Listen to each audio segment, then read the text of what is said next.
would be completely anonymous. Nobody, including John's bank, would know what he had spent his money on.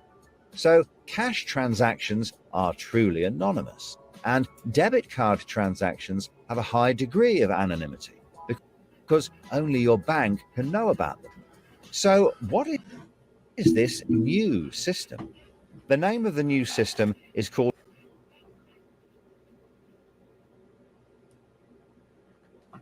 That's fucking not right, is it? Central Bank Digital Currency, or CBDC. It sometimes has other names, such Hello, as everybody. smart money. Here's how it works.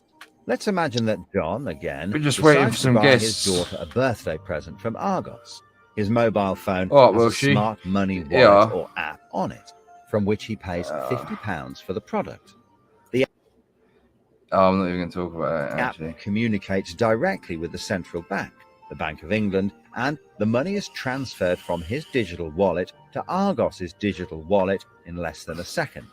The transfer occurs at the time of purchase, and the transaction is recorded and approved by a centralized computer system on a centralized blockchain. A blockchain is a special computer program that records information very reliably and cannot be amended.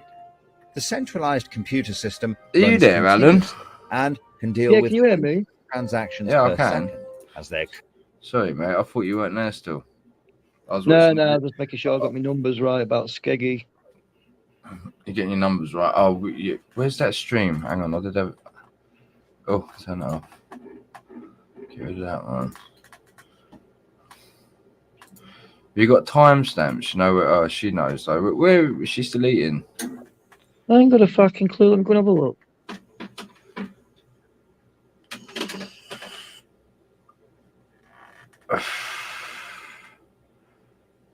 I'm going to watch this video then while she's looking for her throughout the entire economy, processing all of the public's purchases being made by millions of digital wallets. This sounds fantastic and is so much quicker and simpler than the old system. But there is a fundamental difference, which is that all transactions are centralized in real time as they happen. In other words, one system will be able to know about every single digital transaction in the economy. Oh, it's fucking about dreadful. As the transactions occur. This is the critical difference with the new digital monetary system that everyone needs to be aware of. Fucking hate bitch. All transactions are centralized in real time as they happen. The people who are planning this new system have made it clear that it would be useful to use artificial intelligence. He works for the, what's it called? Not the IMF, the fucking, what's it called? I don't know. I got a video of him talking shit. I said, look, yeah, I added the BIS. Algorithms in real time. The fuck's the BIS? Certain public transactions for a range of different reasons. Proper. So what does this mean for John? Let's just say there is another lockdown and the government want to stop the public moving about the country. With this new system, they could introduce a simple change. That would mean John's wallet would only work if he was located within a certain distance of his own home. Argos is 2 miles from John's house, and he decides to go and buy his daughter a birthday present. He attempts to pay £50 for the product with the app. The app communicates directly with the Bank of England's computer system, and the system rejects John's payment before it is made, because the system knows that John is 2 miles from his own home, and John's wallet has been limited to spending within just 1 mile. John cannot now buy anything unless he moves closer to his own home. His money is now useless if he wants to go anywhere. Why doesn't John just use cash? That would be a good solution for John as long as cash is still in use. So how might this new system be introduced? The Prime Minister called an emergency meeting today to discuss the unprecedented slide into economic recession in the UK and global economies. Inflation is out of control, and high interest rates are causing thousands of house repossessions. All cash points and over-the-counter cash services are now frozen, and millions of people face losing their life savings as a number of high street banks are declared insolvent.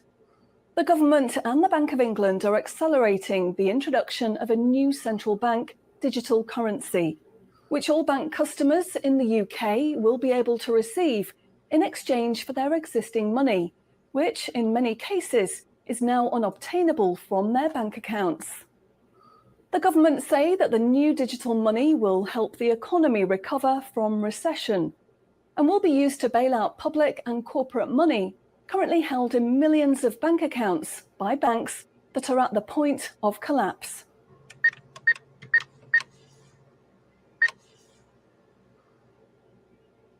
It says cash unobtainable from this account. It's frozen our money. Bleeding hell, John. How much have we got in the house? We've only got £120, and when that's gone, nothing. I don't believe it.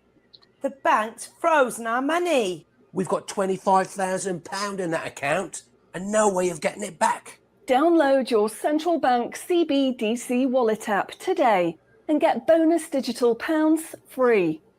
If you exchange your existing bank funds into your digital currency wallet now, you will receive free digital pounds for each account you exchange.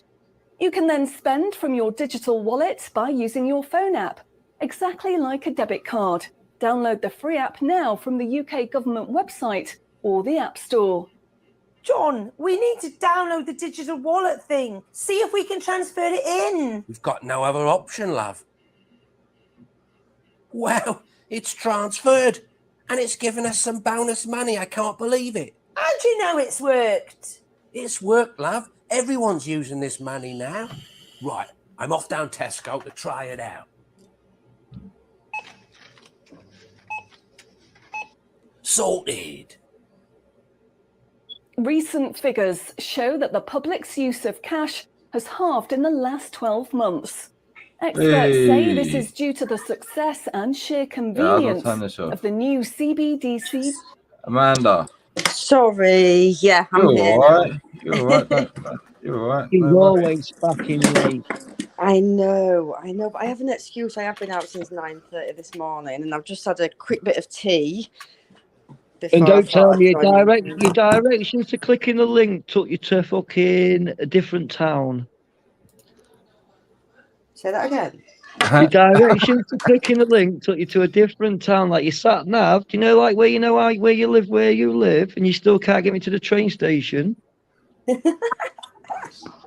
Oh, get lost.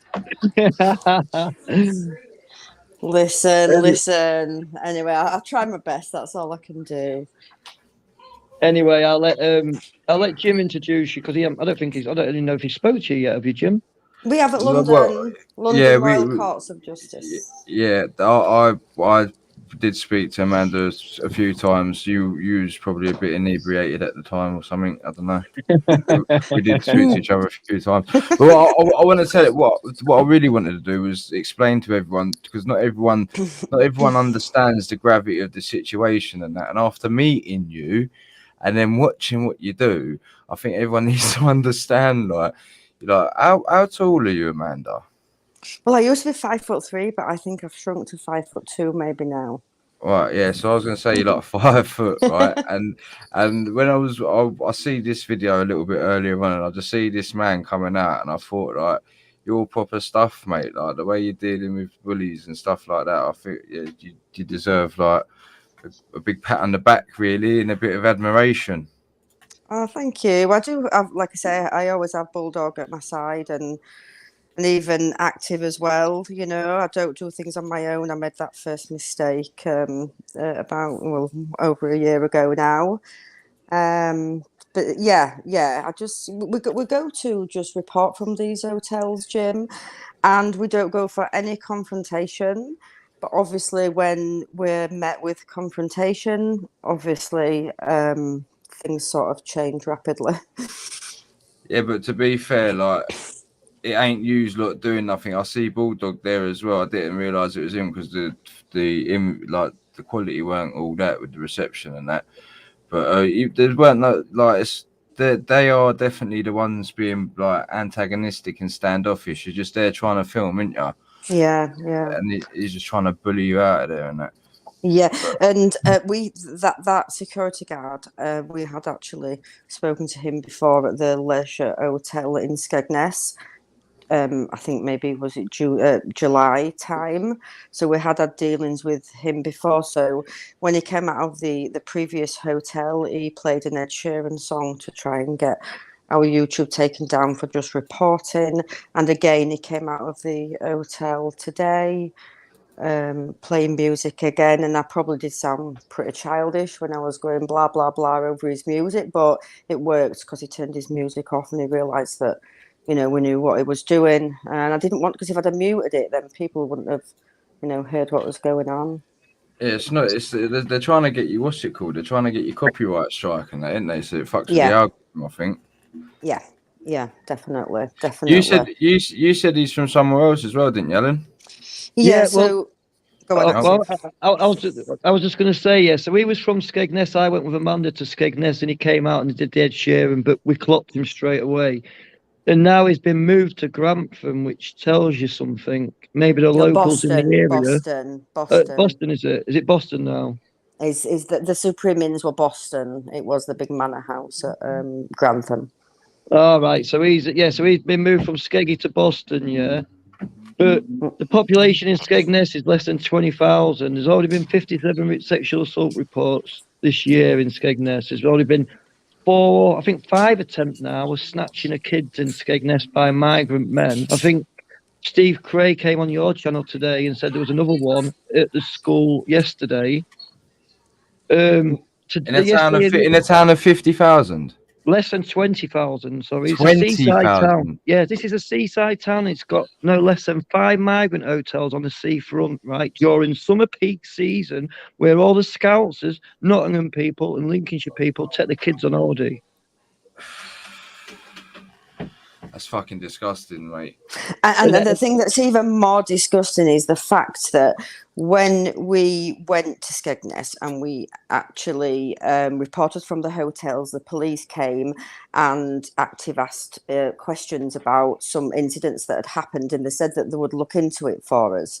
So then a few days later on Lincolnshire Live, the police come on and said that these incidents that had been put out on Facebook were not true. And the MP, Matt Warman, at that time said that there were no asylum seekers in hotels. And I was messaging back on Twitter and saying, I've just actually been to 3 hotels and we knew that there was a 4th one coming.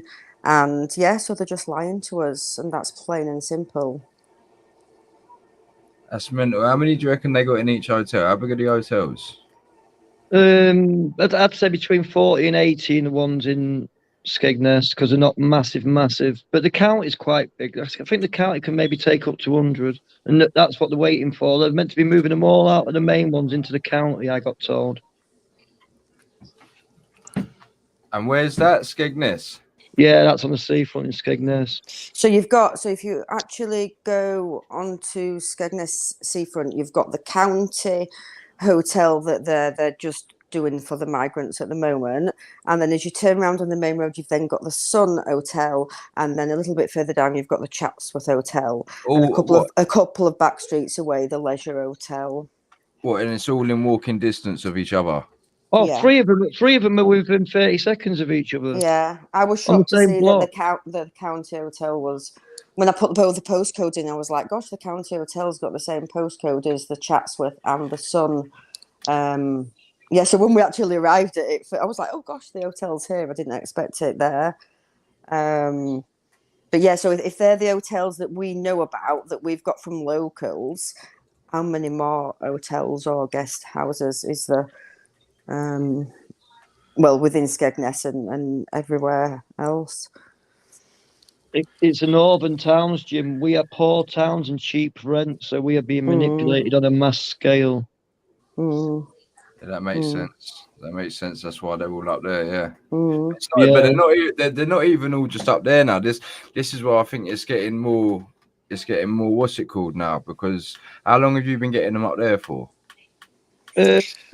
Couple of years. Yeah, no, only Skegness about a year though. On Skegness, I'd say a year. Sorry, Up I'm thinking Lincolnshire. Yorkshire, me, sorry. Oh, Yorkshire, you've been getting them since the day one, though, haven't you? In the York. Yeah. Remember, you were first exposed to York Hotel, didn't you? We were talking about that today. You know, Jim, would you believe I've got to nearly 50-year-old and never even had like a fine or anything? And then I go to report from a migrant hotel that obviously they didn't want getting out, because this migrant hotel had had them in for 2 years. And when they left, they put it out in the York press that they purposely didn't tell people where they were, and they'd been in a year, and they'd been in 2 years, yeah.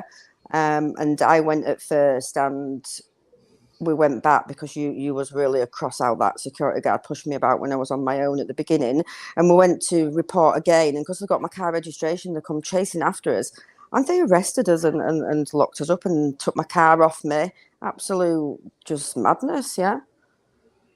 What for? What did they say they was doing all that shit? What did they say active? I couldn't remember. Bulldog asked me earlier in Louise. Because it was used in a crime, because they'd said we'd harassed the security at the migrant hotel. We hadn't. At the end of the day, they harassed Amanda when she went on her own. So I said, fuck that, Amanda, we're going back, and we're going back with a few of us, and we're going to fucking show them what for. So we went back, and the guard was fucking out his face on codeine medication, and I put it on him, you know, and he didn't like it, and he was mumbling. It was like, you don't start duty till 2 o'clock, mate, so you can't tell me shit, you know what I mean, you daft cunt, you know, blah, blah, blah. He didn't really do nothing illegal because we got all charges dropped, but obviously we see police in the background with blue lights, so Amanda may have put her foot down a little bit when no one see, and we may have got away. I may have got someone out of the car away, and we hid in the car, and undercover police came about 20 minutes later and stormed the car. It was madness. It was like in a little, if anyone knows Yorkshire, a little posh area called Rufford, and yeah, and then all these police cars, didn't they all came in this little cul-de-sac, and there's little old ladies going, "Oh, officer, what's happening?" And I'm in the back of a police van. I'm like, "Open the back door, I can't breathe." In here, it was like absolute madness. Yeah, and locked up for was about 8 hours. Yeah. Did you sue him? I haven't done anything. That's terrible, isn't it? I know. I didn't even got me £150 back from my car. I tried, and because they said it was like a crime, and I was going away from a crime scene. Yeah, I didn't even get that money back. They did it on COVID, didn't they? They took your car because it was out of area on COVID, didn't they? Yeah, so they gave us a £250 COVID fine, which we refused. But obviously, then when the charges were dropped about a year later and we got our devices back, they said, "Well, you won't end up going to court," which would have just gone, wouldn't we? But yeah, we got a COVID fine as well, didn't we? Yeah, so they nicked us originally and took the car on COVID. That's insane to think that's the sort of shit they was up to then, man. Oh yeah. Well, someone's just done an FOI right about my claim, and they put a claim in saying, has anyone claimed any compensation for being arrested by mistake and that? And they put, no, we have only dealt with one claim where we dealt out of court. We didn't accept liability, but we dealt with it out of court, blah, blah, blah. It tells you actually how much you spent on my claim. And I'm thinking, for what I got, for what was actually spent, I'm thinking I've been dumped down the river. £16,000 was spent on my claim, yeah. £10,000, but I got told £6,000, and I only got £4,000 out of it. But my solicitors, where'd the other 10 grand go? Where's the other 10 grand? Right, so they paid my solicitors, yeah. Yeah. And my solicitors, I paid as well, so they got paid twice. That's mental, isn't it? And they pay £6,000 towards their costs. That's insane, mate. I'd ask for a breakdown of how they. Well, he got made acting sergeant for wrongfully arresting me, and you know what his duty was? To train new recruits how to deal with public order. And he did me on a Section 5, but under the old common law. Yeah, so he's training people. This is why you go to the front lines and you see them, and they're all fucking inept because they're all learning off people like him. He was like, I've got 20 years previous behind me. He said, I'm going to do you on what you believe in, the common law. He said, I'm doing you on a public order, common law. I said, all right, go for it, mate. I said, I don't bothered. I thought you fucking daft cunt. I said, it's a 200. I'll get bound over to keep the peace for the sum of £250 for a year. That's nothing, mate. I wish I knew the law like you do. I just freeze. Thank you for being in my chat earlier about the trespass. I need to remember like you do. Yeah, like you say, private property is only trespass. If they ask you to leave, it's only a civil matter. It only becomes aggravated if you cause, what is it, Jim? When does it become aggravated trespass? Well, you got to be told, what's it called? You got to have it in writing from the landowner to get you off. Okay. Mm. And you got to break it for aggravated. You got to break in as well, haven't you, to the property, to the area that's private. Oh no, I think that's fucking burglary, isn't it? Well, yeah, if you intend to steal. Well, no, I think they can do you for burglary for breaking into somewhere and just fucking up, like being in there, no, just fucking it up, like. Maybe, yeah. What about the urban explorers that do all the grow houses after the police raided them? I was watching a thing about that on Facebook the other day. Yeah, I was watching a couple last night. It's a bit weird how they came on my screen. It's like it's just magic. It's like, oh yeah. That's what I mean. That happened to me as well on Facebook. It got suggested to me. I've never seen anything like it before. Yeah, I hadn't, to be fair, but fair dues. They must know what I like. Right, so I've got to ask Amanda, how did you get into all this then? How did you get into it? Yeah, I came through a friend of my husband's who started following Tracy Blackwell and James Goddard and Tommy Robinson at the time. And I was invited to a demonstration in Leeds, which was the Free Tommy and the Free Melanie Shaw. And I just felt like I'd come home. It was just awesome. I just loved it. Doing the demonstration around the streets of Leeds, and I found more out about Melanie, and I got friends with a lovely guy called Jim of the Hat and another lovely guy called John Peake, and another lovely lady called Anne Harriman, who had been trying for the last couple of years to free Melanie Shaw, and nobody seemed to be able to get near to her. And maybe me just thought, well, I'm going to write as well, see if I get a reply. And I did. I wrote to her, and she replied to me, and said that the reason that she replied to me, because I didn't ask anything of her, just said that I'm here to support her. And just before the lockdown, I was, after a long time of trying, I was invited to Rampton Hospital, and I did have a meeting with Melanie and the nurses and support workers. So yeah, it was that's really where I started off. And I was told back in those days, from coming from just a normal mum with doing nothing like this, and I was told to get out there on the streets, use your camera and put this information out. And I was told back about the hotels then, and then I found Chris Johnson.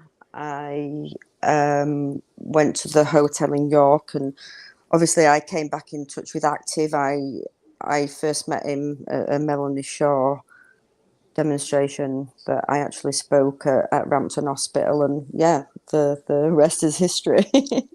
I just support anyone, and yeah, just care, and that's it. Yeah.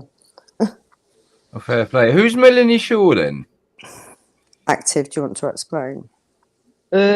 She's classed as a political prisoner. She apparently knows Prince Andrew's credit card number off the top of her head, and she was been basically abused all her fucking life, mate, and put in a mental hospital to shut her down. And what do we know anything about her now? I've heard that she got released. Yeah. So I'm trying to think how many months ago it now was. Probably about 4 or 5 months ago. People were having letters returned back from Rampton Hospital saying return to sender and Melanie's not here. So a couple of us rang up and were told that no, she's not there anymore. I believe I wasn't told this, but another close friend was told that yes, she has been released.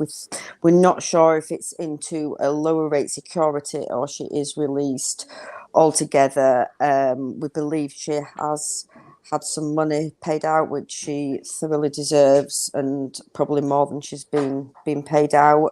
We believe that she's in contact with her son Damien, and that's as far as we know. I'm really close to one of her close friends who she messaged her a year ago and said, look, we need to cut contact. This girl was heartbroken. But we know that Melanie had to do that for a reason. And she believes, and she prays for Melanie constantly, that she believes when the time is right, you know, Melanie might be able to show her presence. But at the minute, yeah, that, you know, I would rather not be round people, and because she's just like us, she wants to speak out for what she believes is right, and the speaking out on the microphone, you know, that was what got, you know, going around the streets talking about, you know, high profile people, and that's what got her locked up in Rampton. She was literally kidnapped off the street, a friend said, you know, and put in there. But you know, I do believe Was that a psychiatric hospital? Sorry. Yeah, Rampton Hospital is mental like hospital, prison hospital, isn't it? Yeah. In Retford in Nottinghamshire. But yeah, it's but it just shows, doesn't it, if you know you speak too loud about people that they don't want you talking about, then yeah, that's what happens to you. It goes deep, Jim. Oh yeah, I don't doubt it. When I see you next, Jim, I will give you more detail of from being a child to even before she got into the children's home that caused her a lot of the grief, what she talked out about. But yeah, I'll tell you more when I speak to you next. Yeah, thank you, Amanda. It's okay. So yeah, I did 22 years in banking from being 16-year-old, a job that I thought, you know, in the late 80s were a good job to go into, which it probably were a pretty good job, but I found finance and banking pretty boring, you know, but I got a decent wage for not a lot of hours when I look at the hours people are working today. And I got a non-contributory pension. I got 2% off my mortgage, which allowed me to buy a semi-detached house back in the 90s rather than, you know, a terrace house that my friends were getting. So yeah, I didn't do bad out of the bank, but after 22 years, I got a chance of taking my redundancy. I then set a little cleaning business up with my sister-in-law that we just used to clean people's houses while our children were at school, but starting a manual job, and that was a manual job for little petite Amanda. At 40-year-old, it killed me. Cleaning like a 3-bedroom semi in 2 hours. That's one to do upstairs, one downstairs. And yeah, hard work for what you got, but it suited us for 5 years. And then my mum had got dementia. She started with dementia when she was 60, and we cared for her at home, me and my dad, until she was 75, and she had to go to the nursing home, and she died 4 weeks into COVID. So, you know, I had a lot of the shit there as well. I've had problems with my son with things, and yeah, I've really seen the system from my grandma's having to go into a nursing home to my mum having to, for the last 2.5 years of her life, it crucified us. And yeah, it just sort of makes me stronger today to get out there and put the news out, what I believe the public deserves to know and the mainstream media want to hide from them. So I've nothing to hide today, because I think someone came on I've had some sort of troll on my live today. I think his name might have been Pat Peck, which sounds very trollified. Talking, my husband says about benefits. What benefits do I claim? I don't claim no benefits, right? I've worked all my life. I've cared for my mum after working. I care for my son now. And yeah, I don't claim anything. So they can shove that up their ass. Excuse my French. You all right, mate? Fuck them. Don't worry about it. Fuck them. Yeah, but I just think it's, I think it's, it's disgusting, but there's so many traitors out there and so many people that, if they don't like what you're doing, don't follow someone. Don't go calling them out and try to go to their employees and try to get them sacked. And nobody can do anything like that to me. I've no employee. I own my own house. So up yours, whoever's watching who wants to try and take me down. Go on, Gail.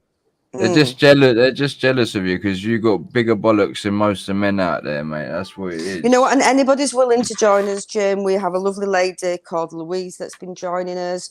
I had a guy, and I don't even know who he is still yet until he contacts me, that's turned up in Skegness today, absolutely throwing it down his walls. Are you Yorkshire Rose? And I was like, you look thinking, God, who are you? But it looks all right. We follow you. My mum follows you. And thank you very much for coming and what you do and highlighting it. I wish there was so many more people like you. So that's nice, isn't it? Yeah, always. That's always nice, man. It is. It's always nice to know that when Yorkshire Rose goes somewhere, a week later, Britain Face follows. So big political organisations are watching little old 5 foot Amanda running around like a 15-year-old fucking chaotic fucking houseboat kid. That was Louise's fault. And they're copying and rinsing and repeating and doing exactly what you're doing.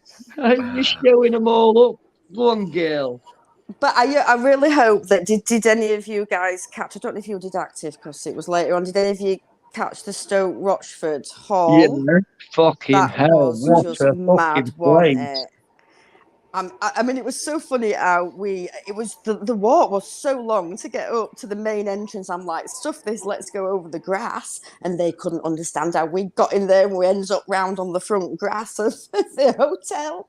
And that poor bloke didn't know what to say to us, did he? He just kept saying, the gate's down there, you need to go that way. But yeah, I hope Britain First do go back there, and I hope that they see that and they get in like we did, because, yeah, it was quite open, and it learns them to put more security on, doesn't it, when little old me can get in, and Bulldog and Louise. Is Britain First that woman that with the red hair? No, it's Paul Golding and Ashley Simon. No, she used to be Britain First, Jada, but she's now Freedom for Britain or Britain. I don't know. They've all got different names, haven't they? But you want to get that stream, last stream from Rochford Hall. Look at that man. Look where the migrants are staying, Jim. Do you know what? I was just saying. I've just been to. You guys might not know, but a place called Rudden Park in Harrogate recently in my motorhome, and it cost me about £300 for the week just to park my motorhome up in a place just like that in the grounds. And to think that they're getting, the roof over their heads, they're getting 3 square meals a day. And we're not talking hotels and mills now. We've just been to a mill in a little village. We're talking country manor houses, and we've done a little bit of research on it. And I think it was owned by some sort of heritage years ago. It is on a 999-year lease. I think Mercury had some part of it, but it's that I can't remember the name now. It's Tavis or something. Tavistock. No, not Tavistock. No, I can't remember what it now. But Louise did some research, and I bloody forgot. Sorry, it's been a long day. Jim, it was a last live stream from today, so it's only from a few hours ago. It might not have uploaded properly yet. Wait, is it not that one then? Not the Skegness one? No, it's the Stoke Rochford Hall. Stoke Rochford Hall. It was. Why isn't it on there? It's not uploaded. I'll send you the link on WhatsApp 1 minute. I was say, if you search for them, they were having to do that earlier. Some of my stuff, they're not putting notifications out, and they were having to search for it. The guys in the car earlier, it didn't just come up. Sorry, I'm just making a brew. Does that sound really loud? Nah. Okay. So that. Can you remember, Active, a few months ago, a lady sent me, well, I think it was a lady, I can't remember now, sent me on Twitter some hotels in Lincolnshire. One of them was Stoke Rochford Hall, another one called Belvedere something, and another, and you looked at them for me and you thought, no way, right, are they there? We went, didn't we? No. We didn't, because we didn't think they were there. I think something came up, and anyway, we didn't go yet. And this is a few months ago. So if you actually read the article that they've just put out for Stoke Rochford Hall on the media, GB News had it on last night. If you read, it says that they've extended the contract, yeah? So they have already been in there quite a few months, and we didn't think they were there, so we never went. You looked for me and you didn't think they were there. And then the one at other hotels looked a little grotty one. Then there were one in a place called Watton. Can you remember? I can remember. Do you know why I can remember? Because you could still, I'm gutted now, you could still book a room out there. We could still book a room in there. They haven't commandeered it all. Hey, wait there, can we still book a room? If we can, I'm booking a room. But I wasn't sure whether it was Afghans or migrants. But as we first went up to the bottom of the drive of Stoke Rochford Hall in Grantham, there were 2 migrants walking out, and we drove up that road coming back, and there were nowhere for them to walk to. But they were just obviously on their afternoon stroll out of the manor house. Yeah, you might have to fast forward a few minutes on this, Jim, because it takes them a while to get there. It's a right trek, Jim. My feet, right? I had trainers on that were material, and my feet never got warm, not wet. They were wet through. Look at that; it's like something out of Disney. That's so they said down. They've got immigrants, illegals. How that you would get married there, boys? Truthfully. Yeah, they've just cancelled weddings there. That's how that's the one that's all everyone's talking about. Is that the one everyone's talking about? Yeah. Right, 1 sec. That's fucking. It's what's it called? It's very picturesque. Yeah, all the grounds and everything just blew you away. And because we didn't come up the main way to the car park, we came up over the fields and to a little gate that was open, even though me and Louise climbed through the fence because we didn't check the gate and it was open. So we ended up, where you're looking at the hotel up here, we came up there, we went round the side, and we're on this grass round the back, and we couldn't get out. So then he comes running over, the manager. But he didn't give us a right good interview. He wouldn't talk to us. And then one of the security here was the security from Bulldog's in the chat. Bulldog, what hotel was he from? Why don't Bulldog jump in? It come. Listen, that guy says to me, I says, we're media, we want to ask you some questions. He went, Yorkshire Rose, you're not media. And Louise went, he knew who he was. Yeah. They all did today. They all did today, Jim, before she got there. It was like, Yorkshire Rose, you're not the real media, though, are you? And it's like, yeah, we are. And then, but it was at one of our previous hotels in Skegness, I think. So, yeah, they're moving them round, aren't they? Yeah, look, before anybody found us. How far is Grantham from Skegness then? Oh, not far. Listen, I'm not really good with maps, and when I put the maps in, I had to go to Boston and I had to go to Grantham, and they're literally one's at one side of Lincolnshire and one's at the other. So I wouldn't have normally done them both together, but I needed to do these 2 hotels. So I think it was probably about an hour from Skegness to Grantham. Oh, right. And then you've got Boston. Well, we're past. You'll never guess what it is. But it's because it's Lincolnshire, Jim. Right, so they're using the same security firms for Lincolnshire. So they're passing all around each other. Yeah. So they're all in about an hour radius. Right. So listen, so when we goes back, I always need the toilet. Right, I had to go in a field over like a gate, but we won't talk about that. And anyway, when we goes back, we saw this garage, and I'm saying to Bulldog, how would you get back in this garage? This is going from Skegness to Grantham. So it went round there, so it went going there, so I pulls in there, and Louise is going, that's so pre-min. She says, we're back in their car park. And I was like, no way. I don't know my directions. So we obviously had to come back through Boston then, didn't we, to get from Skegness to get to Grantham. Yeah, I've been in the car with you. I know how chaotic it is. It wasn't that chaotic today, really. Thanks, love. Thank you for finishing my cup. What you trying to say? It's only chaotic because I'm in the car.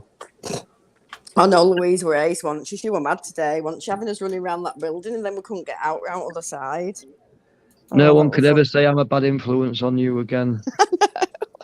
She loved it though. She absolutely loved it. It's like a breath of fresh air, isn't it, to be able to get out? And like I said, anybody's welcome.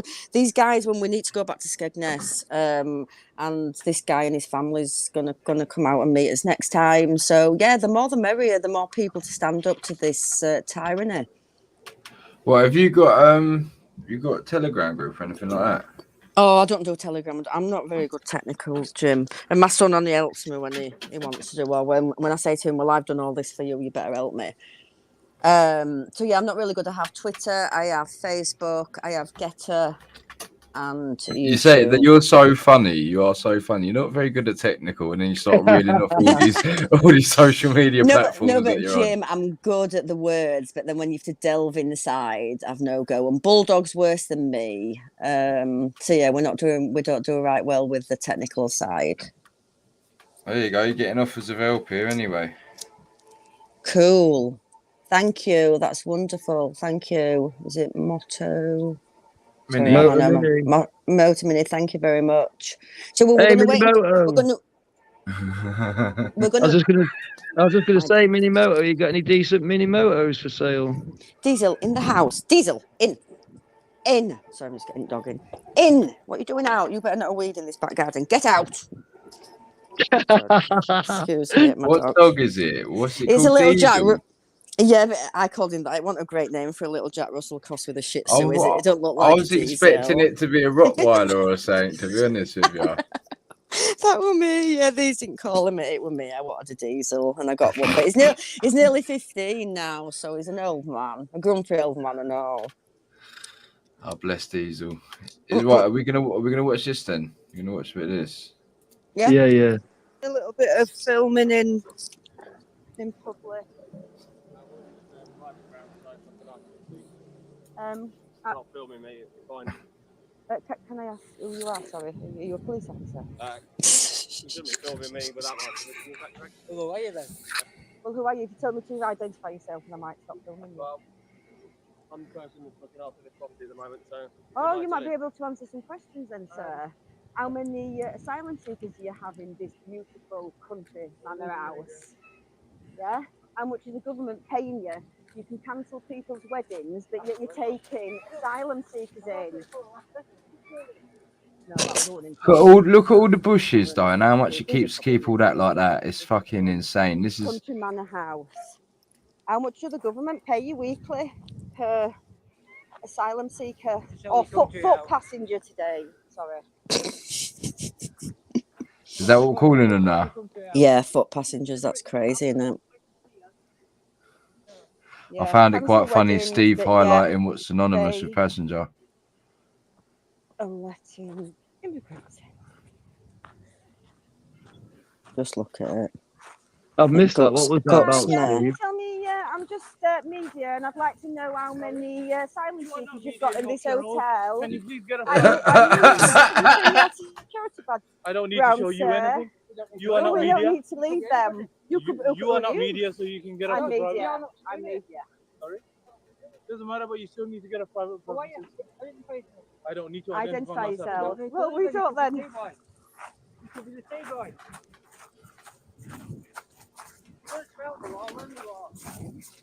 I want to walk around this lovely hotel and see where my friend's wedding has been cancelled. You have cancelled her wedding and you're taking in asylum seekers, and I think that is so wrong. Don't touch me. You just touched me with your arm. I don't know who you are. She's funny, isn't she, Jim? I don't mean to be. I don't know if it's like funny as in a joke funny. It's just funny the way you talk to the men. Slow time. I've got a good teacher. All these bushes, man, they all cost money to keep, like that. I'm saying, and they're all well pruned. It's not. That's what I mean. That's what I mean. What's going on here? They were telling us to. They were telling them to shut the gate, so I run up to try and get to the gate, but it was locked anyway. So I climbed up when. That's where they all are in there, and the ladies that were dressed were all dressed in the black, you know, the black waiter things. You're all traitors. It's disgraceful. You're traitors. Yeah, the black waiter thing. Like, what you mean, like silver service people? Yeah, She come to window. Honest to God, I don't lie, but you can't see him.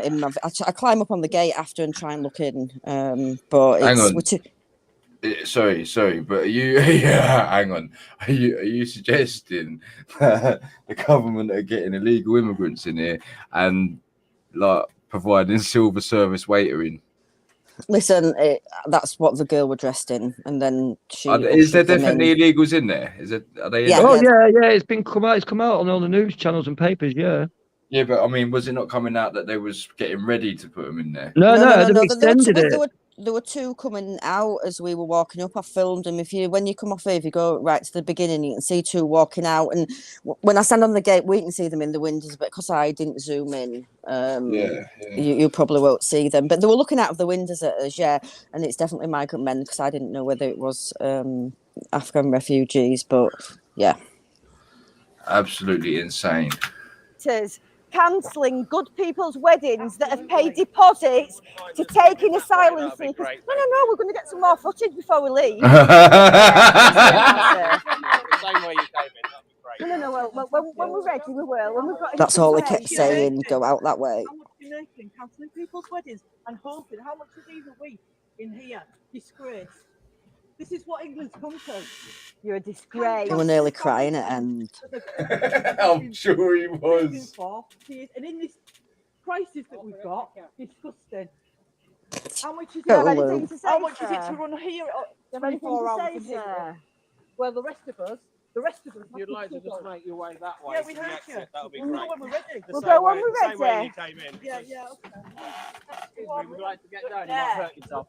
No, you don't need to take a check if I hurt myself, sir. Well, if you do, it'll be your own. They look like they've got all the black bloody, like all the posh waiter suits on and that, like for a posh hotel. Yeah. Well, it is a posh hotel, to be fair. It's absolutely disgraceful. Yeah. You see, because we didn't come with that main guard. Yeah, they didn't see us come up this way. We ended up round back. So we came round the back at the first now. So if we wouldn't have come up that hill where the grass was and got in a little gate and come through some gardens, we should have come up that main drag. Do you understand where they are in there? So we were on the other side. Yeah. But keep going because there's some. I think we're two asylum seekers at the end as well, trying to get him. So that's the main entrance, like that road there. Yeah, and it looked too far for us to walk. They don't know how we got in. You see. Yeah, you are, sir. If you'd like to leave that way, that'd be great. No names. Yeah, if you'd like to go that way, that'd be great. You're live on YouTube, mate. Lovely gardens, isn't it? Look at that. That is sickening, isn't it? Yeah, proper. That's another level, is this, Jim? Another level of taking the piss out of us Indigenous English people. Literally, piss take. Sure, you sound like a record. We'll go when we're ready. When we've got people don't fucking afford. People can't afford to go on holiday to these places, mate. And it's filming done, and then we'll leave. 480 quid a night. I just read in the chat. How many asylum seekers have you got in here, please, sir? How many asylum seekers have you got in here, please, sir? I know I'm a fat cunt, but he needs to lose some weight. We're on our way out, but we don't know you are who's talking to us. If you're proud of what you do, why don't you show me your SIA badge? I don't need to show you my SIA badge. You need to show your number. I don't need to show you. Yes, you do. Something else you don't know. All I need to do is He thinks that phone's protecting him. Like, it's like, you got a camera, I'm going to film you. Like, difference is no cunt's going to see that. Yeah. Look at him. He's a mong, mate. He's a literal mong. No.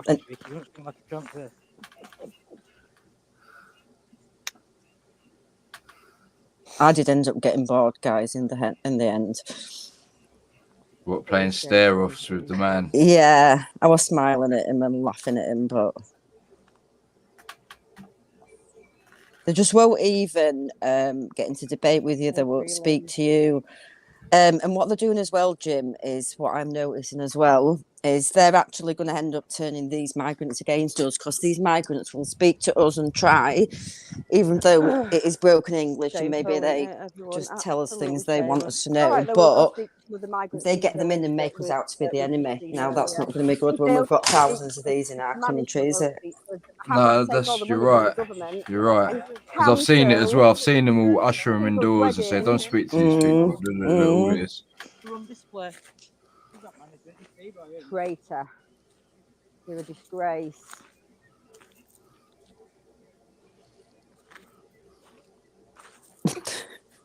Housing asylum seekers. Stoke Rochford Hall. It was on GB News last night, guys. So yeah, we thought we'd come in person to put this hotel on file and add them to the list of asylum seeker and illegal immigrant hotels. I just love it when they know that we're not coming. They don't know. You can guarantee when someone goes back there, they will have more security on. Oh yeah. Your wife proud of you? If they got the main man trying to talk to you and that, I should imagine that you don't want to do that again. Things at sunglasses on, aren't you? You want been affected like some people in poverty, yeah, with your shoe, your suit and your tie. Yeah. He knew what you meant. Send your kids to school on them. For all kids that can't even go to school, probably won't. He wants to start crying, doesn't he? Yeah.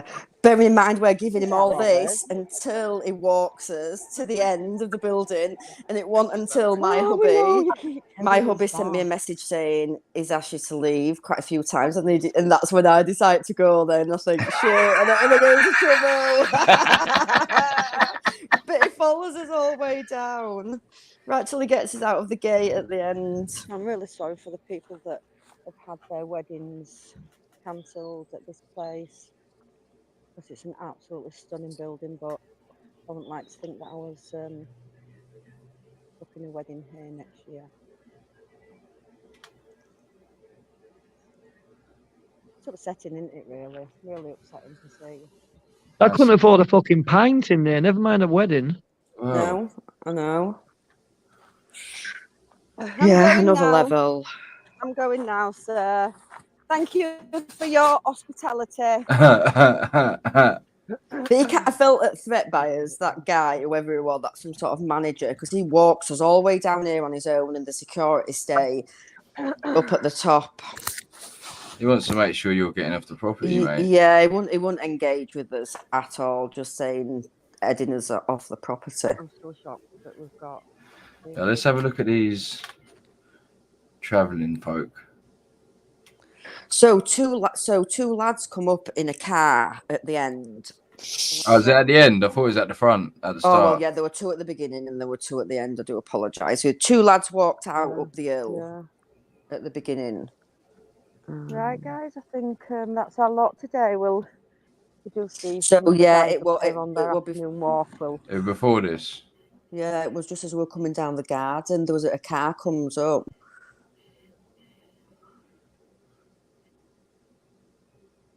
Keep going. And it was a car, and there were two to me that looked like asylum seekers. So I asked them, they wound the window down, and I asked them where they was going, and they didn't speak a lot of English. And then they says, up there for entertainment there. This car? Yeah. Oh, what do you mean? They're 100% fucking. How have they got a car? I know. How and when he saw me filming, watching, when he sees me filming, then they drive away. Wait.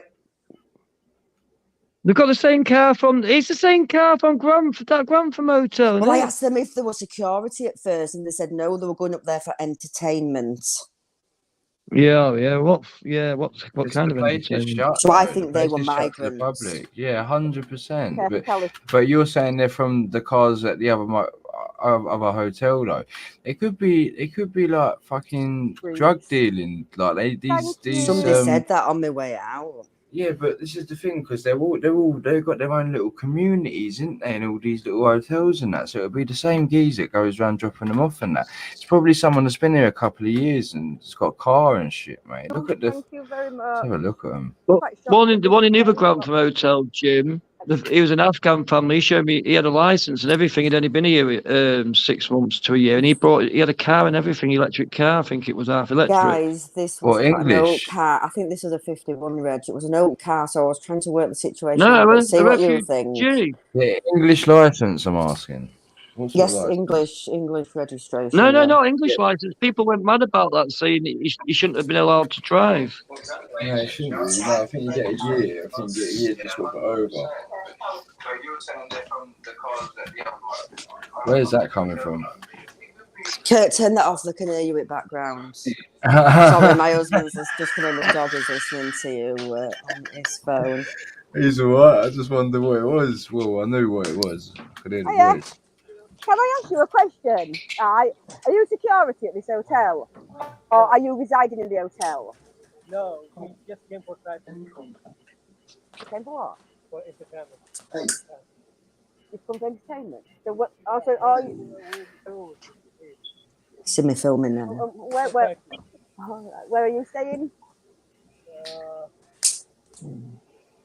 Yeah, no, he's drug dealing. Oh, it's just... I don't know. He definitely didn't want to talk about where he's staying, though. Amanda, you need to go back to Huddersfield as well, to that thingy place. But look at just one sec. I've got his registration. Oh, I've got his registration. Look. Oh, what is it? 60? What is it? 61? I thought, yeah.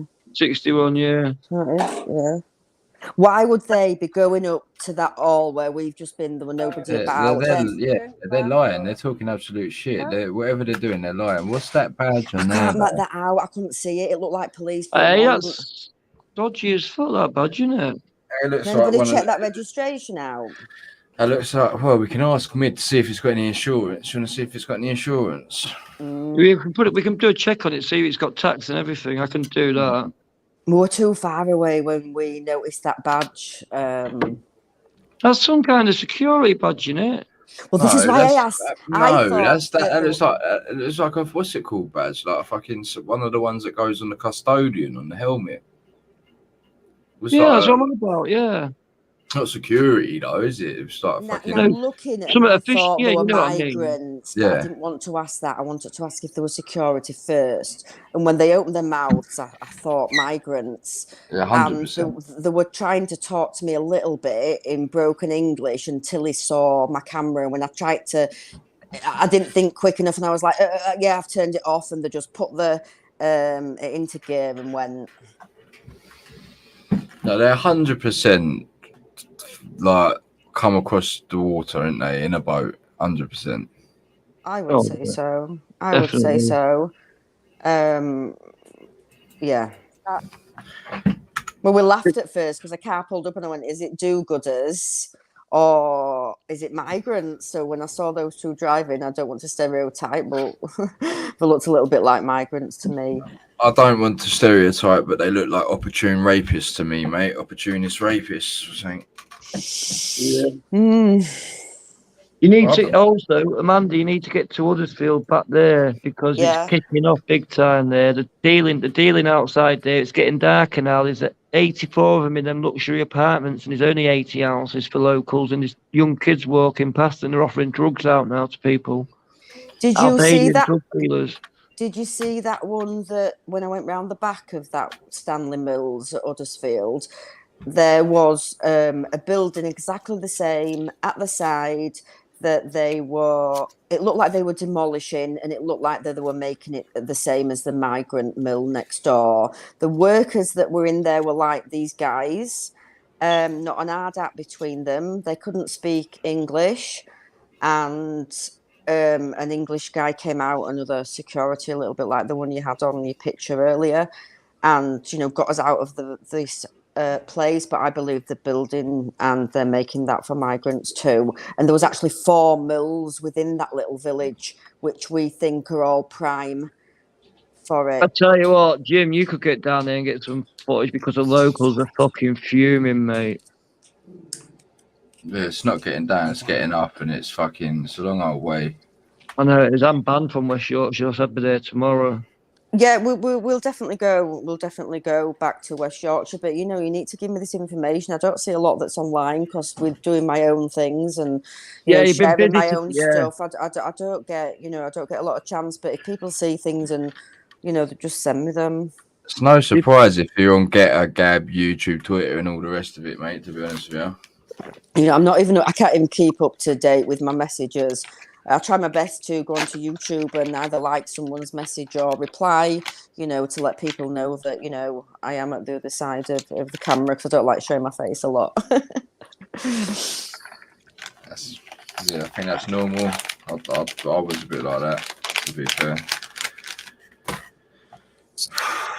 I know it's madness, isn't it? I can't believe I'm still in shock of that hall that I've visited today. And I just, I was just saying earlier on one of my lives that we've got a lovely little manor house called Monk Frighton Hall. And I've actually reported from there thinking this could be prime for migrants, but would they send them to such a nice place like this? It's now it's now just gone into administration.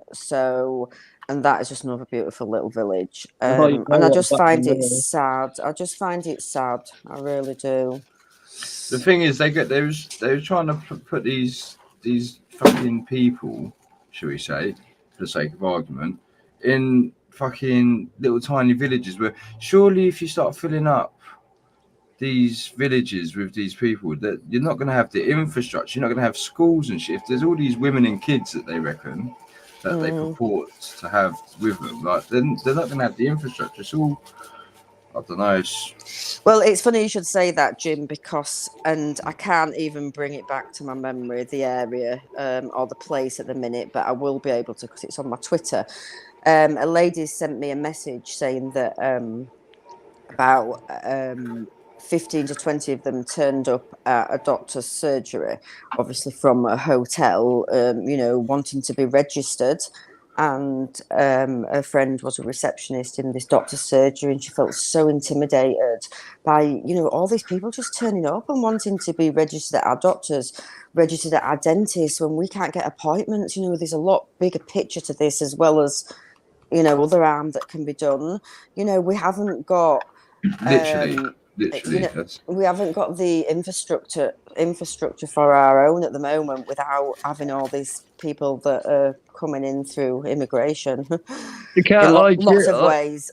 They can't cope, right? Listen, do you know what's going on at Manston right now? The processing facility where they go straight from the boat before they go to the hotels, yeah? There's 2,000 migrants, yeah, because they can't find nowhere for them, yeah? They're all fighting each other inside there. The staff are shitting themselves, yeah? It's going off big style. I'm loving it, yeah? It's the government's own fault. 2,000 migrants, yeah, stuck in there, right? Not knowing what the fuck's happening yet, all kicking off and fighting with each other, all different sectors of Islam, all Albanian gangsters thinking they're going to fucking rape and pilgrimage our country, all stuck there fucking fighting because there's no way out. And you know what, Jim? We actually went down there, didn't we, Active? And we were driving about round there for literally half an hour looking for Manston, would you believe? And it's so... tucked away, and it's got so many like barriers and things around it that you can hardly see, can you? Yeah, you can hardly see inside. Is that the one? Is that the one that looks like a prison? No, it's the old airport near Ramsgate. Sorry, do you know Ramsgate near Dover? Where's the one that you was getting a load of them? You see a man and a young girl, and you stopped them and you started talking to them. Oh, was that Urban House? No. Oh yeah, Urban House. Yeah, that's a different process centre in Wakefield. Yeah, near the prison. Yeah. They're the ones that they were flying in there through COVID. Yeah. They was flying. Yeah. From South America, claiming asylum from South America during COVID. How the fuck? How? From Trinidad and Trinidad. And they had money. What do you mean claiming asylum on an aeroplane, fucking with money in there? Right, because they said that his wife... That's called a fucking holiday. It's not a fucking... No, because his wife was in danger in El Salvador. Her life was in danger. What is she, some sort of political activist? No, women are. It's the most dangerous country in the world, isn't it? So that's why he claimed asylum.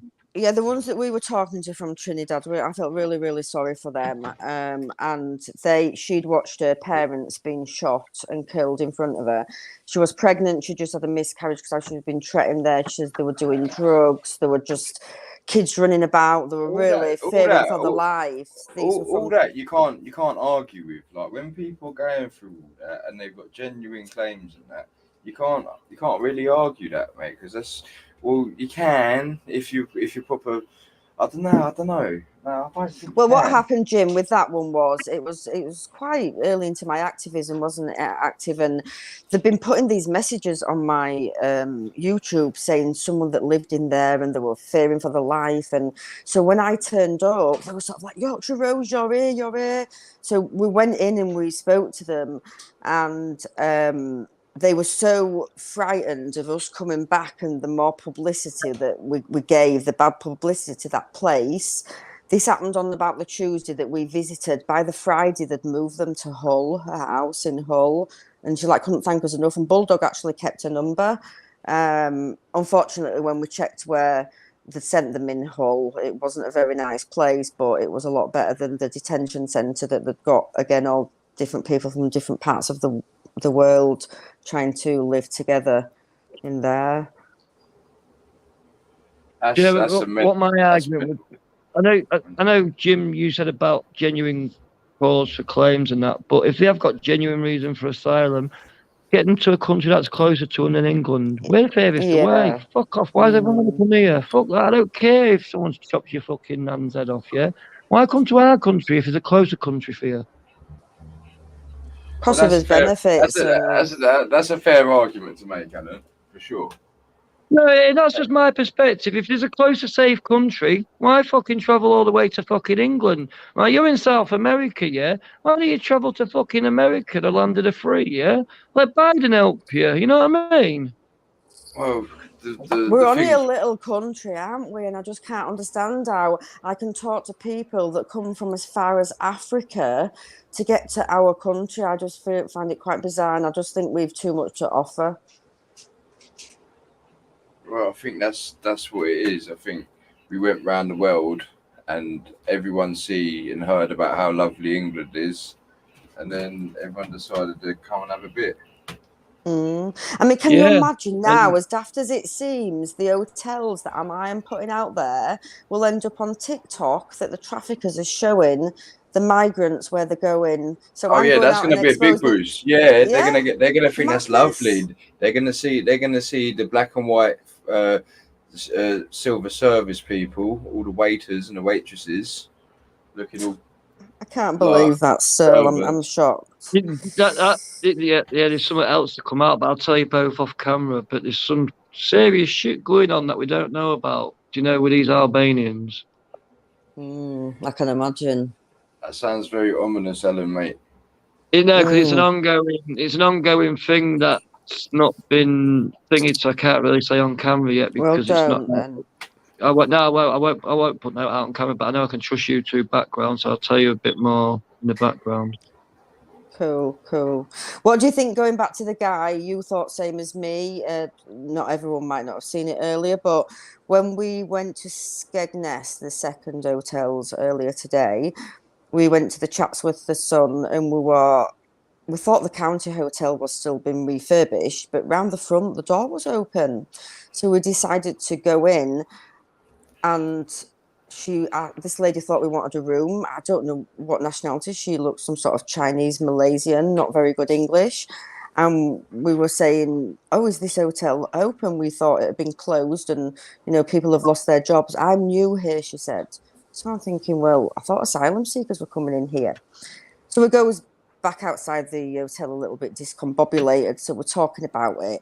And this guy starts walking up the seafront, right? This big guy with the most hugest beer belly that you've ever seen, right? And in the weather, he had like this shirt on. It didn't fit. He wasn't walking just across the front, and it looked like he came from where the Chatsworth Hotel was. So I said, is he coming up towards us? He looks somebody official. So we stood there, and he went in the county hotel. and he's on the phone then at the reception. So yeah, so that definitely had something to do with migrant hotels. So I said, look, I'm not going to go on a live round at the leisure hotel because I'll use all my notifications. I'll just go do a quick video. Anyway, it was throwing it down, so I just went and did a little bit of a video. The guy that had come from the migrant hotels at the front was pulling up outside the leisure hotel, and he went inside there. Now I put, you know, is he hotel manager or official? And I think more government official. Yeah, Jimmy had private plate JPSA. His number plate. He's got a Kia diesel electric Sportage 2020 plate. MOT'd and tax till March next year. He's definitely Home Office, I reckon. He's gone to every hotel she's visited today. So yeah. Sounds like it, doesn't it? It does sound like some sort of agent. So we think they probably went into that county hotel and said to that lady, you know, what have they said to you? But she didn't speak English well enough to be able to hold a conversation with us. But yeah, it's very, very sneaky, very, very underneath. And it's a bit like cat and mouse, isn't it? You know, they don't want us finding these things out. Locals are letting us know privately, as well as the little drips that mainstream media are giving us.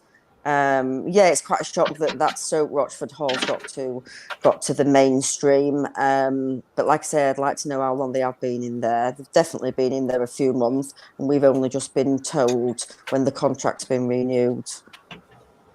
Shameful, isn't it? Renewed. Yes, they've probably been at it for fucking 12 months. And if but you saw up there, it's in the middle, and that village, that little idyllic village. We sat in the car for about 10 minutes when we got back to it. No, nobody passes. You know, it's just utter madness.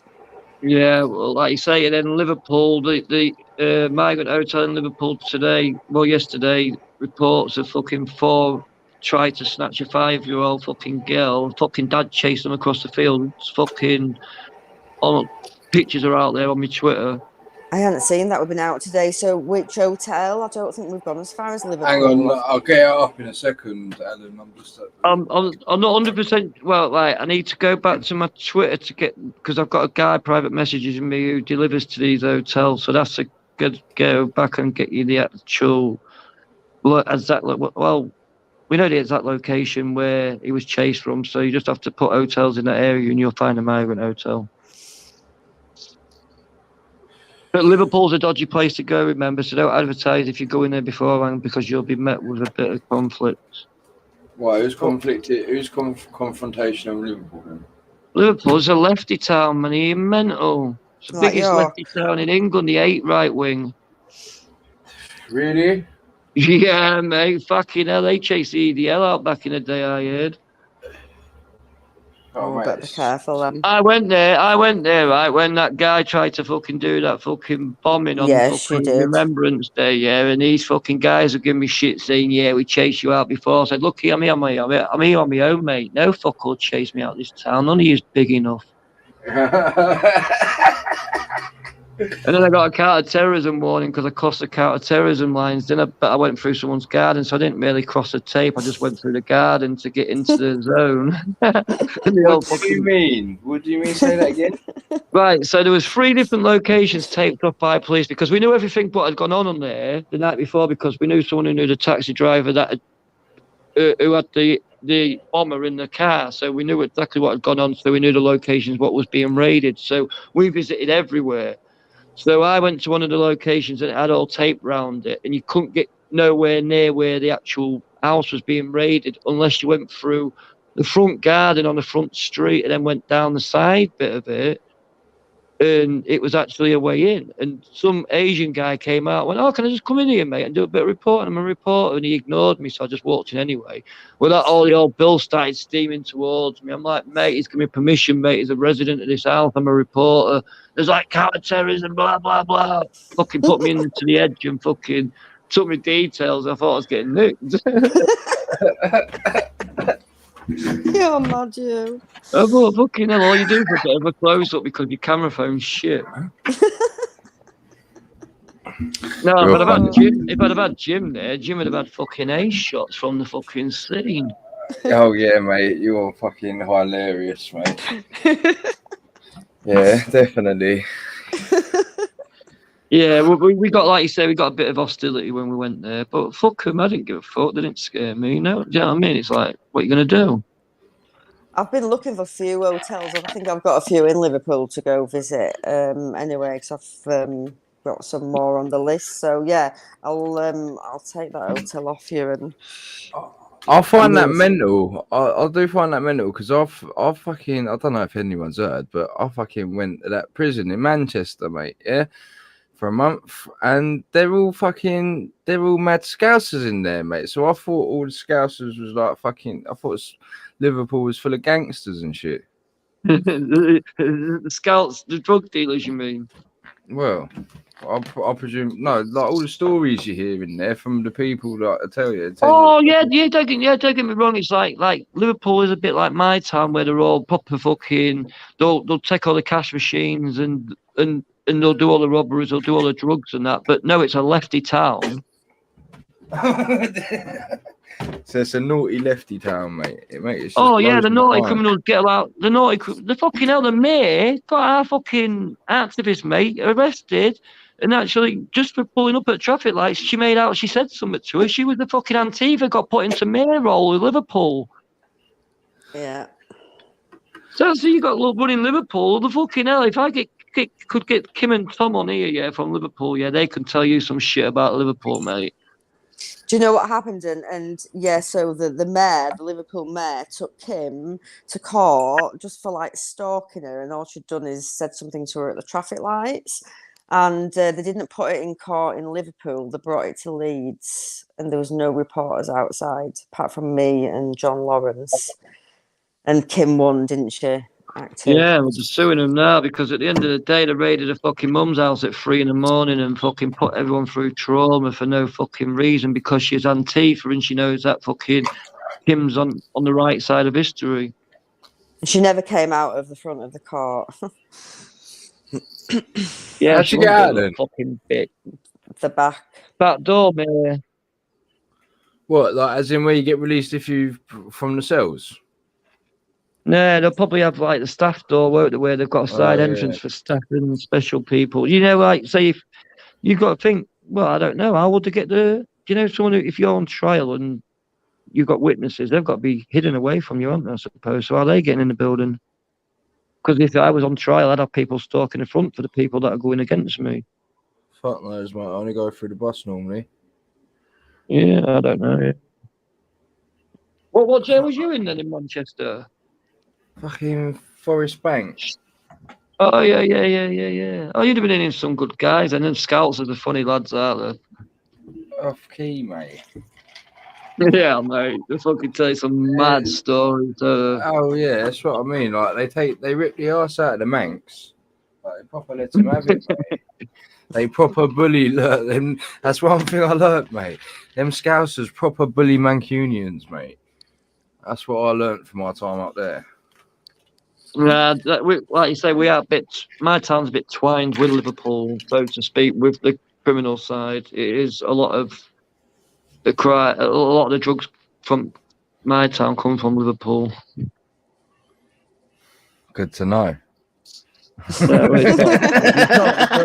it's not because they're sending the wrong type of. This is what I mean about gangsters, right? Well, you got to think, right? You know, like they're sending like paedophiles, convicted paedophiles.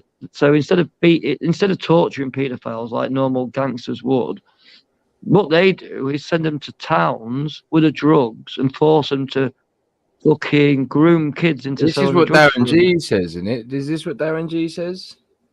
Does he? I know for a fact it's happened because it's happened to my boy. Well, the guy I took on as my kid at 13, so I know it happens, and I've got the depositions to prove that half the people that groomed him are already convicted sexual offenders because I've got the criminal records.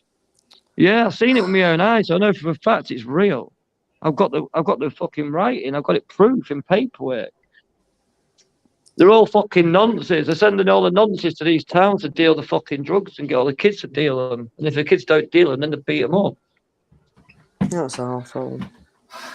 Fucking wine. It's winding me up now thinking about it because there's a couple around here now that I could fucking quite happily go and deal with it in the next hour. And if you fucking carry on going on about this, fucking bastards. We better change the subject then. So. Yeah, no, you're all right. You're all right. It's just no, fucking hard work, fucking looking after kids, you know. Oh yeah. It is with the dangers of today and the things that are happening, but yeah, just keep it in the day and just don't let things get to you too much, because we can only do what we can do and try our best and help and support people, but we can't change the world, unfortunately, can we? No, but we can film things and show people how fucking bad it's getting. Yep, definitely. Oh, yeah, That's all we can do. Yeah. And on that note, I think I need a cup of tea and a fat one. So I don't know if you've got any more to say, or if you're gonna give me 10 minutes to go make a brew. I mean, I'm probably gonna turn it off, mate, if everyone's finished. Yeah, I'm probably okay. I'm tired. I've been nice to relax for an hour before bed. But yeah, thank you very much for inviting me on your show. Thanks for coming. And yeah, and I have already had the pleasure of meeting you, even though I was probably running about all over. And yeah, I could see that you were a good guy. So yeah, it's been great meeting you, and I hope to come out and do some work with you again very soon. Yes, thank you very much, Amanda. You too. And thank you, Active. Thank you, Active, for sorting it all out.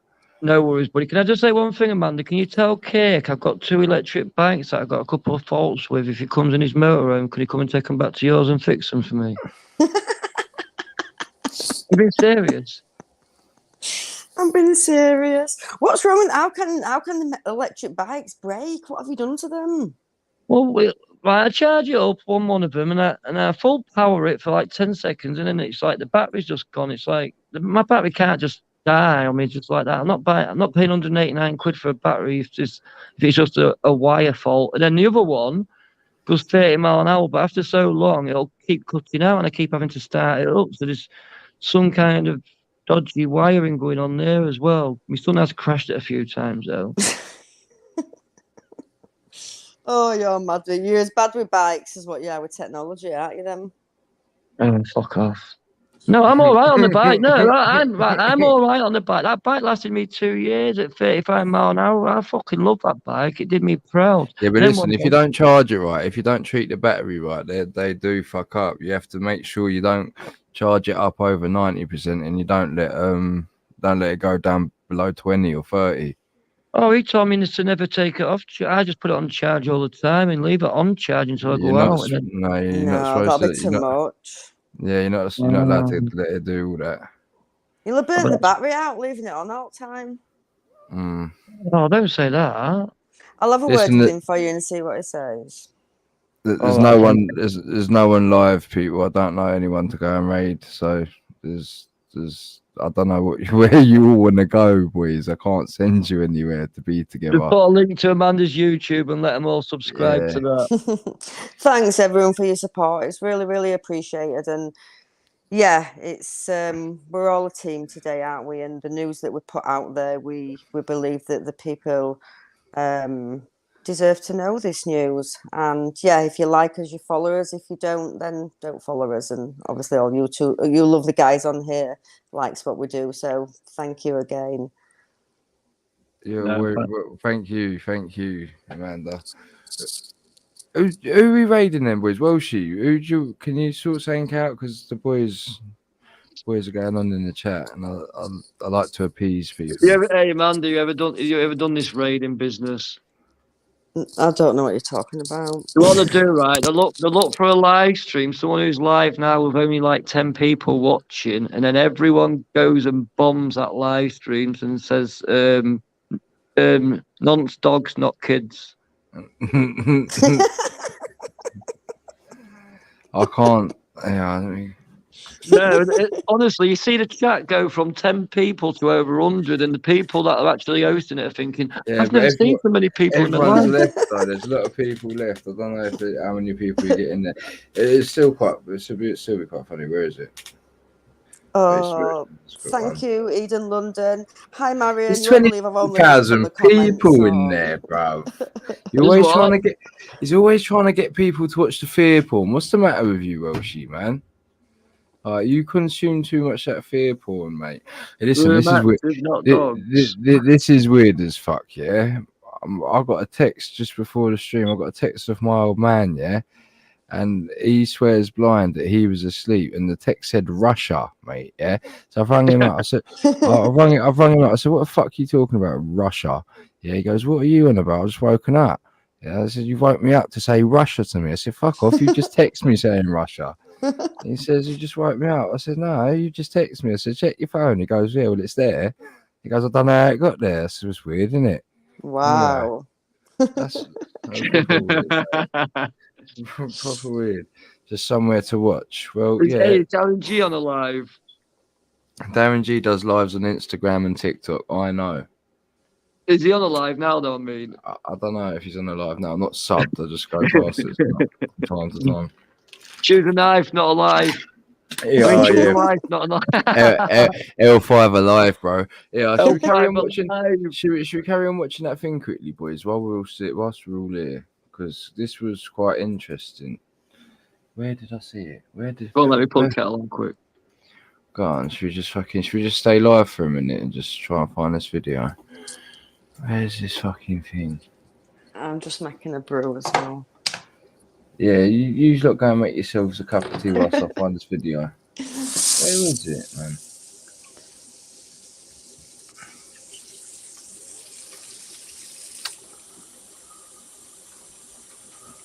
Do you want another drink?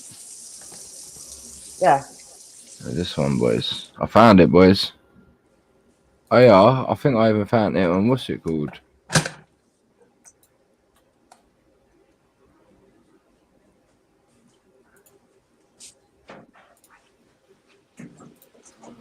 I found it on, what's it called? Even better. Is that loop gone up? Oh, is that a nice one?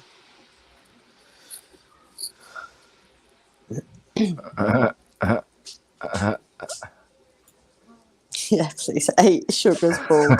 Oh gosh. He's as bad as fucking Alan, mate.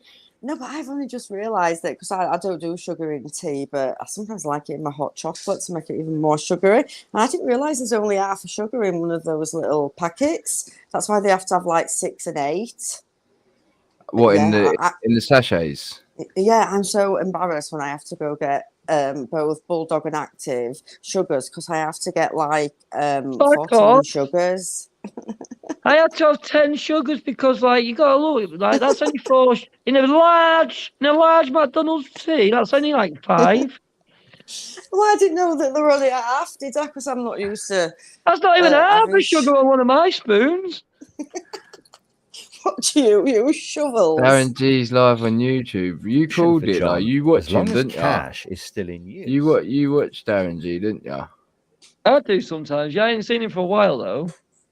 I've heard of the name. Who is he? He's a scout. He's ex-lifer in jail. His brother's still doing life, I He's think. got 500 people watching the cunt. Has he really? Yeah. Oh, let's send him some love. Let's L5 alive. We've come from Jim Bog's channel. That's it. Nah, everyone's at it. Everyone's on the hustle for subs, mate. He's on sub only mode, bro. Oh no, he's just begging, isn't he? He's at it, mate. Have you seen his fucking artwork and that, bro? I don't like it, bro. I don't like his artwork at all. Let me tell you. You seen his rapping? His rapping skills are immense. Are you taking the piss? You heard him rapping? Serious?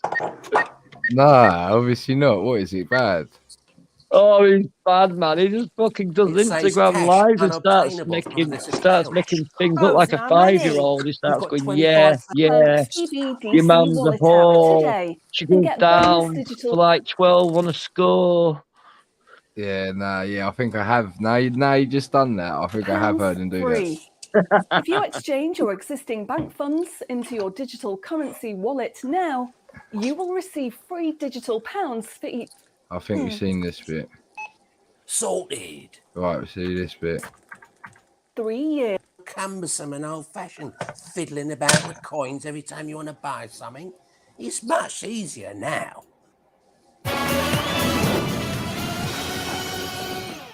Have you seen the remote control, love? Look what I found. Remember these? I like a What are you cartoon. going to do with that? Well, I don't know.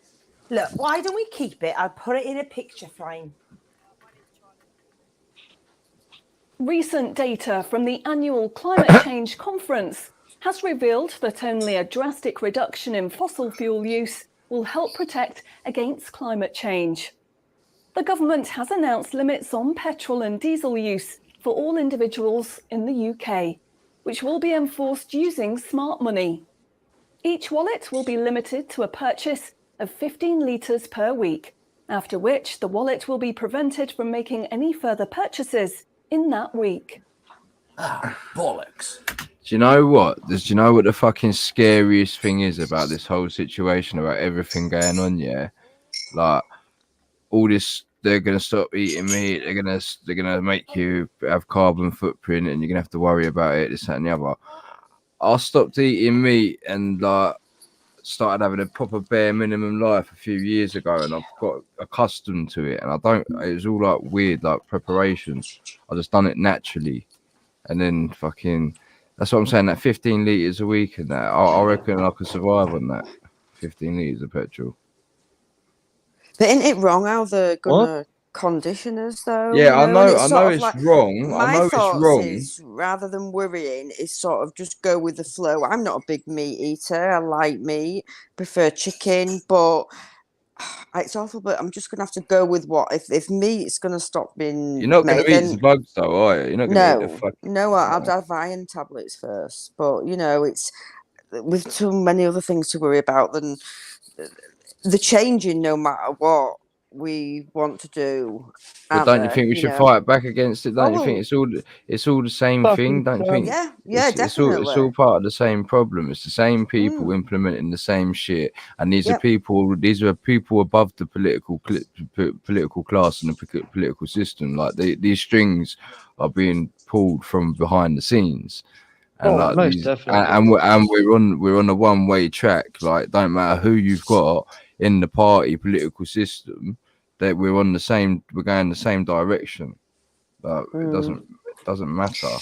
I just don't you find though, Jim, every day you get up there is just either one nightmare or disaster after another, and I can't keep up with so much that's been happening, and new things are happening every day.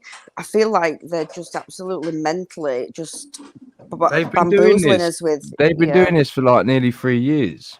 I mean, you've only got to look at like, the television programs, the adverts, it's just madness what they're putting in front of our eyes that we don't believe in, but they're rubbing it in our faces. And we don't watch a lot of television, but the little bit that you do, but sometimes it's nice to see the other side, that they're absolutely just it's like mind games, isn't it? Yeah, it's proper trauma-based mind control. It's proper MK Ultra. It's proper like declassified CIA files written about what they're doing, where they got where they got the idea from. It all comes from fucking.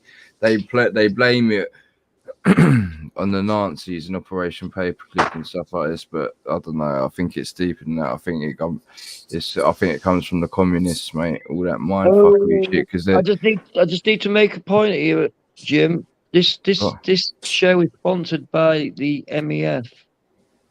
Who's the MEF? Tonight's show is sponsored by the MEF, so we can't talk about what you're just about to talk about. What do you mean? What's the MEF?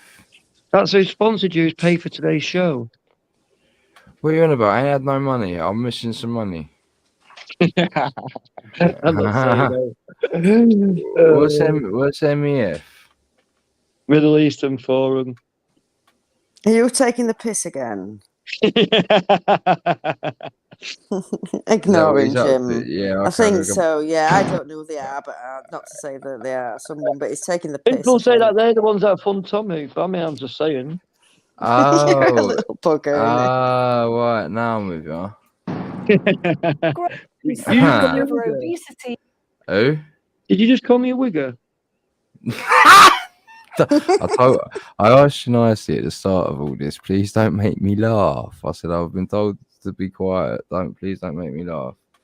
You just told me that though. I just heard you. No, Alan, I didn't, you fucking maniac. No, I didn't, you weirdo. I'm going to play it back. You can play it back 100 times, brother. It ain't going to change. I didn't. Why would I call you that? You're definitely not. Listen, I've seen some in my time, mate, and you definitely ain't one. So why would I call you one? Oh, I must be hearing things. You definitely are, my mate. Let me tell you. I need to start this joint, man. Yeah, you do. You're getting withdrawals, mate. Getting a bit cranky and shit. Start the psychosis and set in. Oh, you nutter. And bad health. Yeah, let's watch this cartoon like adults and find out how bad it really is going to get. Will be tackled using the Smart Money Network. The government proposes to limit the total number of sugary foods that each digital wallet can purchase in any given month. What? Experts say that the new pandemic, which is 10 times more contagious and deadly than coronavirus, can only be defeated by minimizing all human contact and staying home as much as possible. In order to enforce this, all digital wallets will only work within 1 mile of the address at which they are registered. Shopping times will be staggered so that you can only make purchases for a 2-hour period each day. All non-essential item purchases will be rejected. Jesus Christ. No way. The government, in a move to stimulate growth in the economy, is trying to ensure that all benefit money paid out to the public is spent within an appropriate time period. From the 1st of August, all benefit payments, including the new social credits, should be spent within 2 months of receiving them. Benefit money No will saving, expire boy. and be of no use if it is not spent within the 2-month It period. expires. Blimey, they're putting a shelf life on money. Vaccination uptake for the latest pandemic is you now don't get at paid if you don't take your 95%. vaccine. Anyone who has not been vaccinated will have restrictions placed on their wallets. For the 5% unvaccinated, spending will only be allowed at certain times and within 1 mile of home. Certain goods, such as alcohol, travel tickets, and restaurant purchases, will not be available for those who have not been vaccinated, and their digital wallets will not work outside of the UK. Wow. Wow. Concerns are growing over people who grow and supply their own food outside of government-approved companies.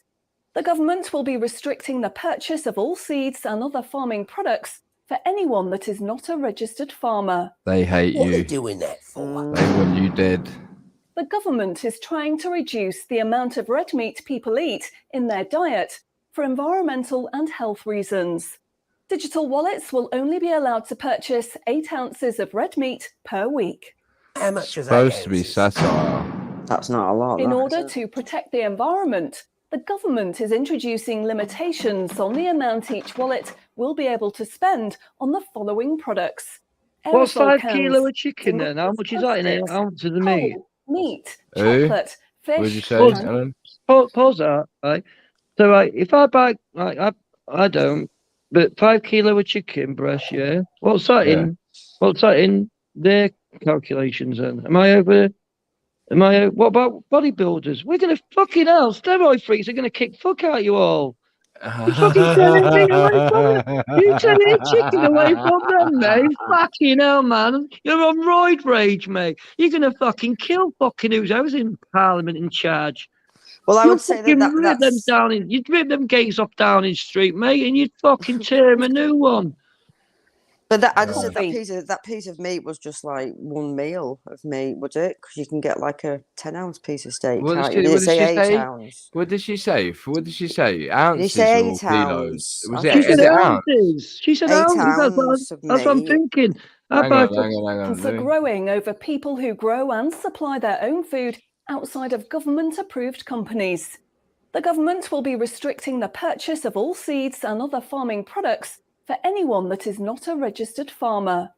What are they doing that for? The government is trying to reduce the amount of red meat people eat in their diet for environmental and health reasons.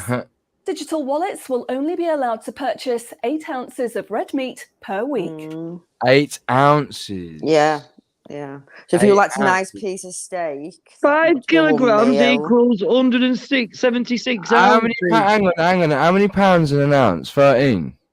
12. Apparently, 5 kilograms is 176 ounces. There's 2.2 grams to a kilo. 2.2 pounds to a kilo. Yeah, that's what I'm trying to. So I'm trying to figure out what it is in metrics. That's what I don't know. It's all mental, not in metric. I don't know. I only know what ounces. do you say? Yeah, but there's pounds and ounces in it. grams. So how many pounds in an ounce is what I'm saying? Yeah, let me. I know how many grams in an ounce. 28.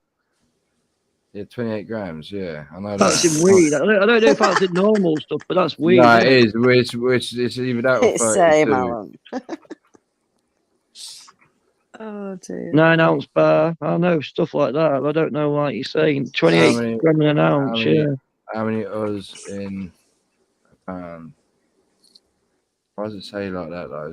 280 grams per ounce. It's 16 ounces in a pound. Yeah, so it's half a pound. So it's 500 grams of red meat a week. You're allowed, boys. 500 grams of red meat a week. Is that per person or per family? Per person. Well, That's what not do you a mean? lot. Is that what do you mean? Is that per person? That's like fucking 2 meals. It's like one nothing. person. It's like half a meal to a bodybuilder on steroids. Yeah, no, you're right. For fucking it's not fucking a day's meat for a bodybuilder. No, you're right. It's insane. Yeah, let's just have a look, see how bad it's gonna get. How much is 8 ounces? That's what I just said. In order to protect the environment, the government is introducing limitations on the amount each wallet will be able to spend on the following products: aerosol cans, single-use plastics, coal, meat, chocolate, fish, and coffee. What about fags? In a move to encourage good behaviour, the government is awarding digital currency direct to your wallet if you report on anyone breaking lockdown rules or report on individuals expressing extremist views. Anyone deemed to be expressing extremist views may in turn have restrictions placed on their wallets. What's that mean, extremist views? We'll be ordered to his bedrooms just for reporting. If you give up your cash, you will give up freedom for yourself, and you will give up the freedom of generations to come. It's not the convenience of the new money that is important. Yeah. What is? Yeah, let me just address this. In what this you're trying to say is fear mongering. Is this not the reality? If Right, for the last 2 years, for the last 3 years nearly, it's been called fear-mongering, but everything we've said about COVID's come fucking true. Yeah. So why is this not the next thing? They've been on about digital currency. This is what I mean. This fucking cranky fucking, what's it called? John Overkill lover is always just talking weird shit, mate. Like, Yeah, it's got one of them flags that I don't agree with that always tries to call me out. So, yeah. I can imagine who that is. Yeah. Excuse me. If anybody wants to learn anything about the last few years, listen to Peter McCulloch. He's just starting to go around Twitter. My father has been listening and watching to him for the last 2 years. Right. Just to play devil's advocate here, Jim. Yeah. Right. If all this was to happen, right, what about all the illegals and all the Albanians running all the car washes and hairdressers? Because they're in the chippies. Because I'll tell you what. Them fucking mega jobs that they're building in Northampton and the rest of it starting to make more sense now, aren't they? I've seen one, mate. They're absolutely huge. Yeah, but I can see what I can see why now, though. Do you know what I mean? Like. There's what's it called? There's fucking the size of this cunt. I seen him. I was on my fucking scooter, bruv. Yeah, and he was still fucking like I don't know. His head was still like a head above mine, mate. I was still looking up at him. I was like, how the fuck are you that tall, mate? Someone's put active. What's the difference with a conspiracy theory in real life? Then he's put about 6 months BO, and then he's put and the weed and coke. I don't know what you're on about cocaine. I don't take cocaine. I smoke cannabis, yeah, but cocaine. I'm a downer guy. Yeah, I like me downers. I don't like me uppers. Yeah, I don't want to be rah, rah, rah, rah, rah, rah, rah, rah, even though that's what I'm like when I'm out and about. You don't need out love, do you? What's that supposed to mean? Like, Yeah, he's having a dig at me, maybe. He's a plant. He's a plant. Oh, am I a plant now, man? Fucking hell, I've been doing this for a long time. The Albanians run the drug scene. I'd say, I know the Albanians run the drug scene. Who's this? Who are you talking to? I can't even see who you're talking to, Davey. Who? Dave. Davey. He's got the frog. Frog face. Right. What was I saying? Oh, yeah, I'm trying to speak to Sasha Blue though. What does weed definitely makes people paranoid? No, it makes the wrong type of people paranoid. It always depends how many years you've been smoking it. Look, are you seeing Davey, mate? What are you up to? You're arguing with yourself, active, aren't you? Oh, right. I thought he was calling me out. Sorry, mate. Yeah, what was that about? He's just put a joint down. What was that about? Fucking I thought he called me a cokehead. Fucking nutter. Oh, look. Now someone's going to say, look, the weed's right. It's made you paranoid. All right, I misread it. I see weed and coke. All right. I thought he was calling me a cokehead. You're just a fucking you weirdo, do like a mate. bottle of coke, don't you? That wasn't directed at you, paranoid mate. No, I like a bottle of Pepsi, dickhead. I don't like coke. You do drink coke sometimes. No, Amanda, I'm not calling you. I'm calling Amanda a dickhead. Oh, yeah, it generally calls me a dickhead. That's not very nice, is it? She's a lady. She's a lady. What the fuck are you wearing there in the car? A lady? A fucking lady? She's a fucking... And that's both... She's 50 going on fucking 13. 50 going on 13 Asbro, mate. There you go. Been called some things in her time. That definitely takes the biscuit. Right. She does make me laugh. I do have to giggle at her because she can't fucking drive in a straight line. It's a good job I've got a co-pilot with me, isn't it? I can't even drive properly with a sat nav. But You can't even drive properly with a co-pilot when you're talking. It's the fucking junction to your own fucking street. Not that bad, active. You fucking are. You couldn't even get me to the train station from your own fucking house. No, it wasn't. That we're from. I'm sure that we're going from Todd, isn't it? We're going that back way round. Yeah, bullshit. Listen, I never said that I was a good driver. At one point, there was only me that was driving us about, so it's either like it or lump it. Should we listen to this cunt? He's trying to murder people. Oh shit, I'm being an absolute spastic. Now, there's a lot of young people that we know who are ignoring all this. They're saying, I'm young, it probably won't affect me, I'm tough, I'm a risk taker. Look, this cunt's a fucking... He was after the kids. Hear how he started off. Me, I'm going to carry on as normal. I'll tell you why they're being selfish. Because mate. When they get ill, they will want treatment, okay? If they get ill, they will want treatment. And that will take a healthcare professional, time, the money from the NHS and resources, and they'll take that healthcare professional away from a child who needs chemotherapy treatment for cancer. Oh, mate, he went straight there. He went straight. I can't even know. What's this thing you put up on the screen? 1 minute. John Overkill was right about you, skeptic. Seeing your arrest done by your mates, pathetic. Who's he on about? He's talking about me. What? Oh, your arrest? Yeah. Oh, I thought it was about my arrest. No, John Overkill called me. He called me. Hang on. He called. What called? Have you seen it? No, put it. Show us it. You've not seen it. No. Oh, this is quite funny, mate. Oh, you ain't never seen my thing as well. Who wants to see that? No, that's 40 minutes long. No, yeah, we do. I want to see all your good shit, mate. Honestly, because it's hard scrolling through videos when it was a long time ago. I've got shit that's been deleted, mate. I've got proper stuff, mate. Proper. Yeah, let me fucking. You know how bad my hospital is at the minute, right? Someone I was on holiday with from my town went into hospital 2 days ago with gallstones or something like that, yeah? There was no bed for him for 2 days, so they left him on a trolley in the fucking waiting area for 2 days before they could put him in a bed and operate on him and take him out. That's shocking. Oh, it's disgusting. But if you're a migrant, you'll go to the front of the queue. Yeah. Why is these ones coming up? That's weird. Oh, John Overkill, he called me some kind of show when I first started filming the fucking freedom protest because I was filming apparently these alleged actors. But don't get me wrong, when I look back at my footage, some of these was a bit dodgy people. Oh yeah, don't get me wrong. That some of them are very The fucking. cricket suited guy, the guy with a bandage round his head. There was some. What definitely- what bandage man you talking about? Fucking Marco.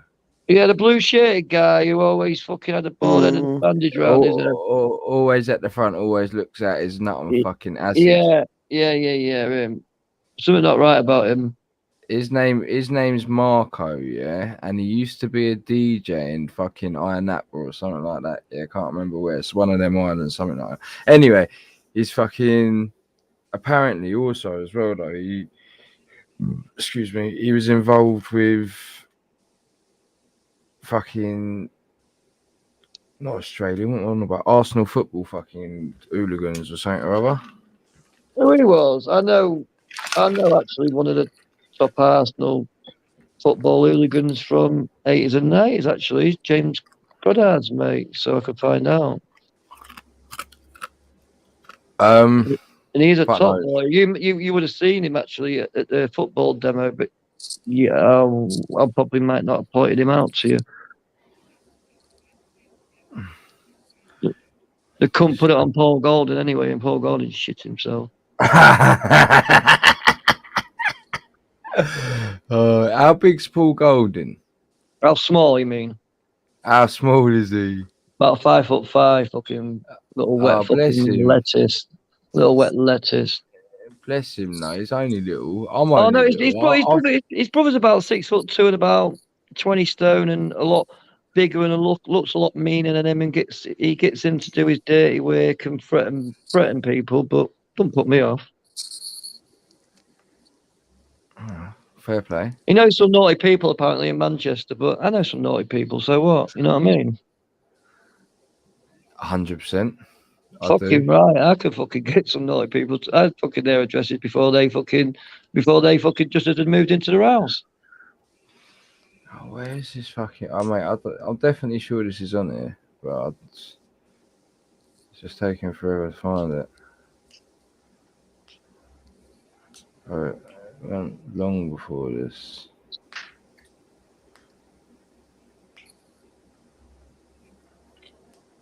Yeah. 17 views. I've got my video on at this moment in time. Now. She just took my drink and fucked it everywhere. What do you mean I'm not supposed to drink? Where does it say I'm not supposed to drink? Excuse me, Missy, you just threw that all over me. Okay, as you're in Manchester City Centre, as you enter... Why are you shouting at me, Missy? There are signs first of all, why ain't you got your mask on and why are you shouting at me? That say that you're going into an alcohol restriction zone. As you enter Manchester City Centre, every entrance to the city centre... Are you purposely being obstructive in my... Like this. Sorry? Right, have you got any more alcohol? Because it's going to get confiscated whether it's open or not. What's your name and where'd you come from? What's your name and where you come from? What's your name and where'd you come from? Right, okay, because you're drinking alcohol in a public place which is restricted, you're actually being antisocial. So under Section 50 of the Police Reform Act, I'm requesting you to provide you with my details. Provide you with my details. You just got that on film. She just asked me to provide her with her details. With your details. You got it on film. No, that's not what you said. That's not what you said. That's not what you said. That's not what you said. An officer in uniform can request your details. You can request them, can you? If you fail to give me your details, you're now going to threaten me with what? How is it an offence? I have the right to a private and peaceful life. What's your name? No, I have the right to a private and peaceful life. Yes. Right, you're under arrest, section 50 of the Police Reform Act. You do not have to say anything, but it may harm your defence if you do not mention, when questioned, No something warning. that's related to Is there any need to backsack me? What is this? This is a disproportionate amount of force. This is a disproportionate amount of force. This is a disproportionate amount of force. What are you doing? What are you doing? This is disproportionate amount of force. This is a disproportionate amount of force. This is a disproportionate amount of force. You are using a disproportionate amount of force on a single human being. What are you doing? What are you doing? What are you doing? Can you talk? It's the fucking middle of the night. Even if there was signs, how would you see them? I'm so fucking. Right, we're trying to restrain him. You'll just leave us for the time being. He's an autistic man. Fucking hell, speak to him. Speak to him. He's not dry. Speak to him. He's not dry. Approach him in a fucking peaceable manner. No, but they did not. No, but they did not. I've done a month after this. We got it all in film. What, on remand? Yeah. You got remanded for that? No. I got nicked for that and then remanded for something else. Oh, I got fucking. They tried to say and I assaulted one of them. We've already got it recorded. I nearly swore then. We're already recording on our own body cams. Can you move more than 2 metres away from me, please? They're supposed to be protecting us today. You shouted at me. They're supposed to be protecting us out of the police today, but no way. No, but I'm allowed to have that. You treat me with no dignity and no impartiality, and I'll see you in civil court. What's your name and where'd you come from? Identify yourself. Identify yourself. What's your name and where'd you come from? I'll be seeing you. Shocking. No problem. That's what I do. Yeah, there's one funny bit where I fucking. Move away. This is a dignity they treat people with the impartiality with you. You see it, mate? I've got my buttocks hanging out. This cunt's gonna get you. Look at the way they're carrying me, mate. Oh, bring back memories. Oh, mate. Oh, mate, I'm sorry, mate. You're bringing back memories. Yeah, that's that anyway. Hey, That's mate. fun, That takes me back to the 90s, that. yeah, anyway, that's what we got. Well, so right. What I want to ask you, yeah, is was you in there before it got dark? What do you mean before the fucking? Was you in the centre, that town, Manchester Centre, the alcohol restrictions there? Was you in there before it got dark, or had you walked into there when it was dark? Nah, I mean I'd been there all day. Oh yeah, because what I'm saying is, if it's dark, how are you meant to see any signage that says it's an alcohol-free zone? Yeah, fuck that. Fuck that. It's not reasonable to suggest that. Anyway, all she can do is put me on notice and then tell me to not do it anymore. You can't say that. You can't expect. It's not reasonable to expect to say that I've seen that fucking little thing somewhere on a lamppost in the sky somewhere. Like I'm supposed to look around looking for lampposts telling me not to drink and that. Oh no, yeah, that's what I mean. I know, yeah. I know, it was her attitude as well, wasn't it? You know, she could have handled Did you hear what she a done? lot better. She asked me for her details.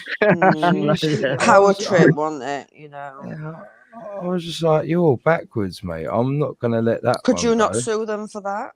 I'm looking to, mate, but you can't sue them whilst your fucking investigation's ongoing and whilst someone Crown Court bail for it.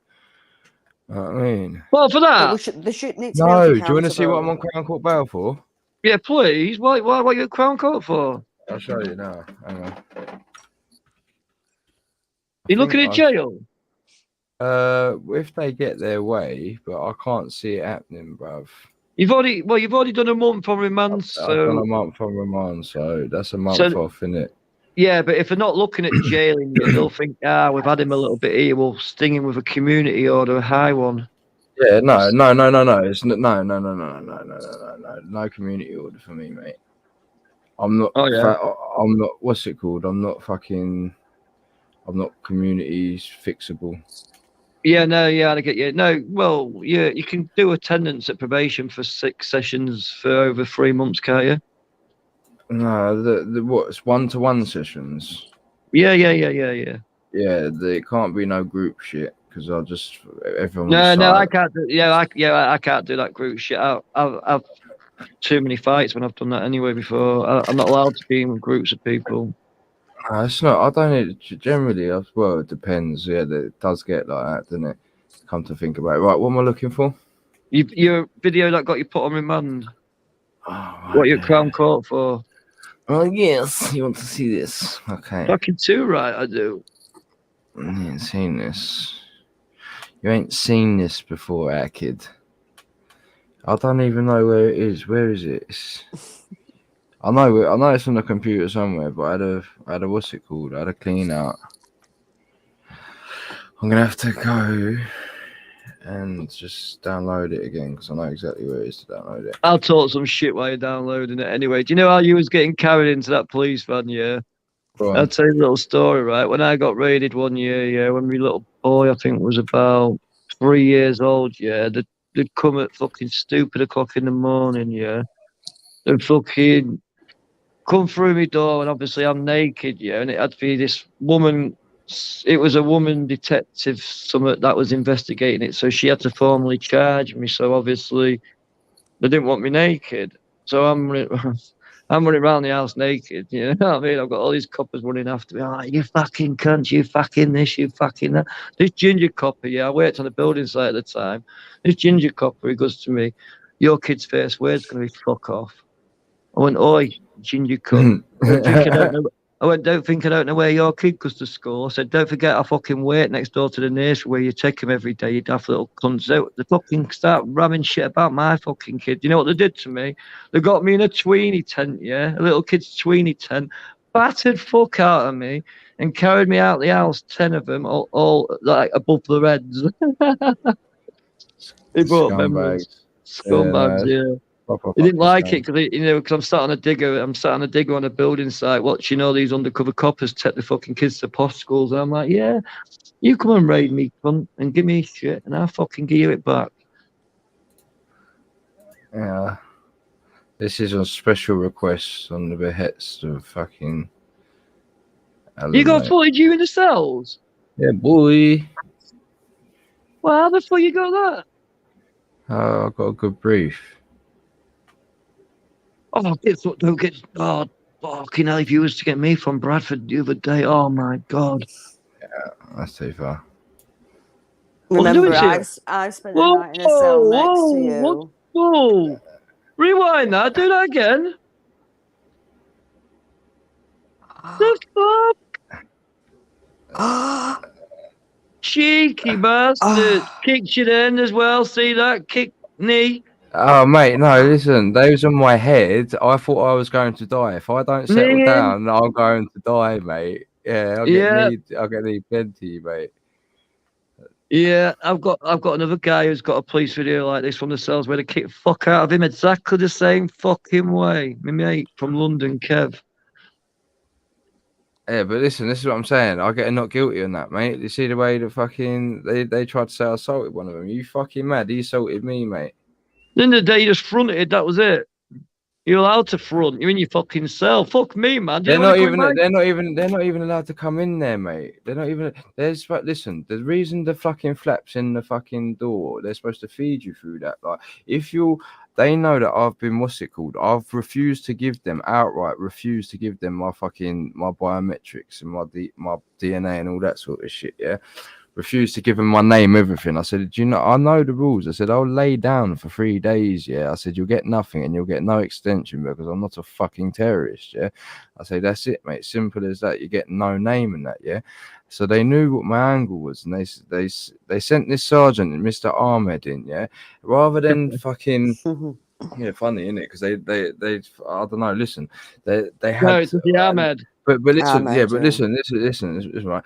They're supposed, if you're being uncooperative, yeah, they're not supposed to just come in the cell like that, yeah. And also another thing that's worth noting that I don't think I should talk about because it's litigation matters. But the point is, if you look from when it goes off, how long does it take for them not to pile in?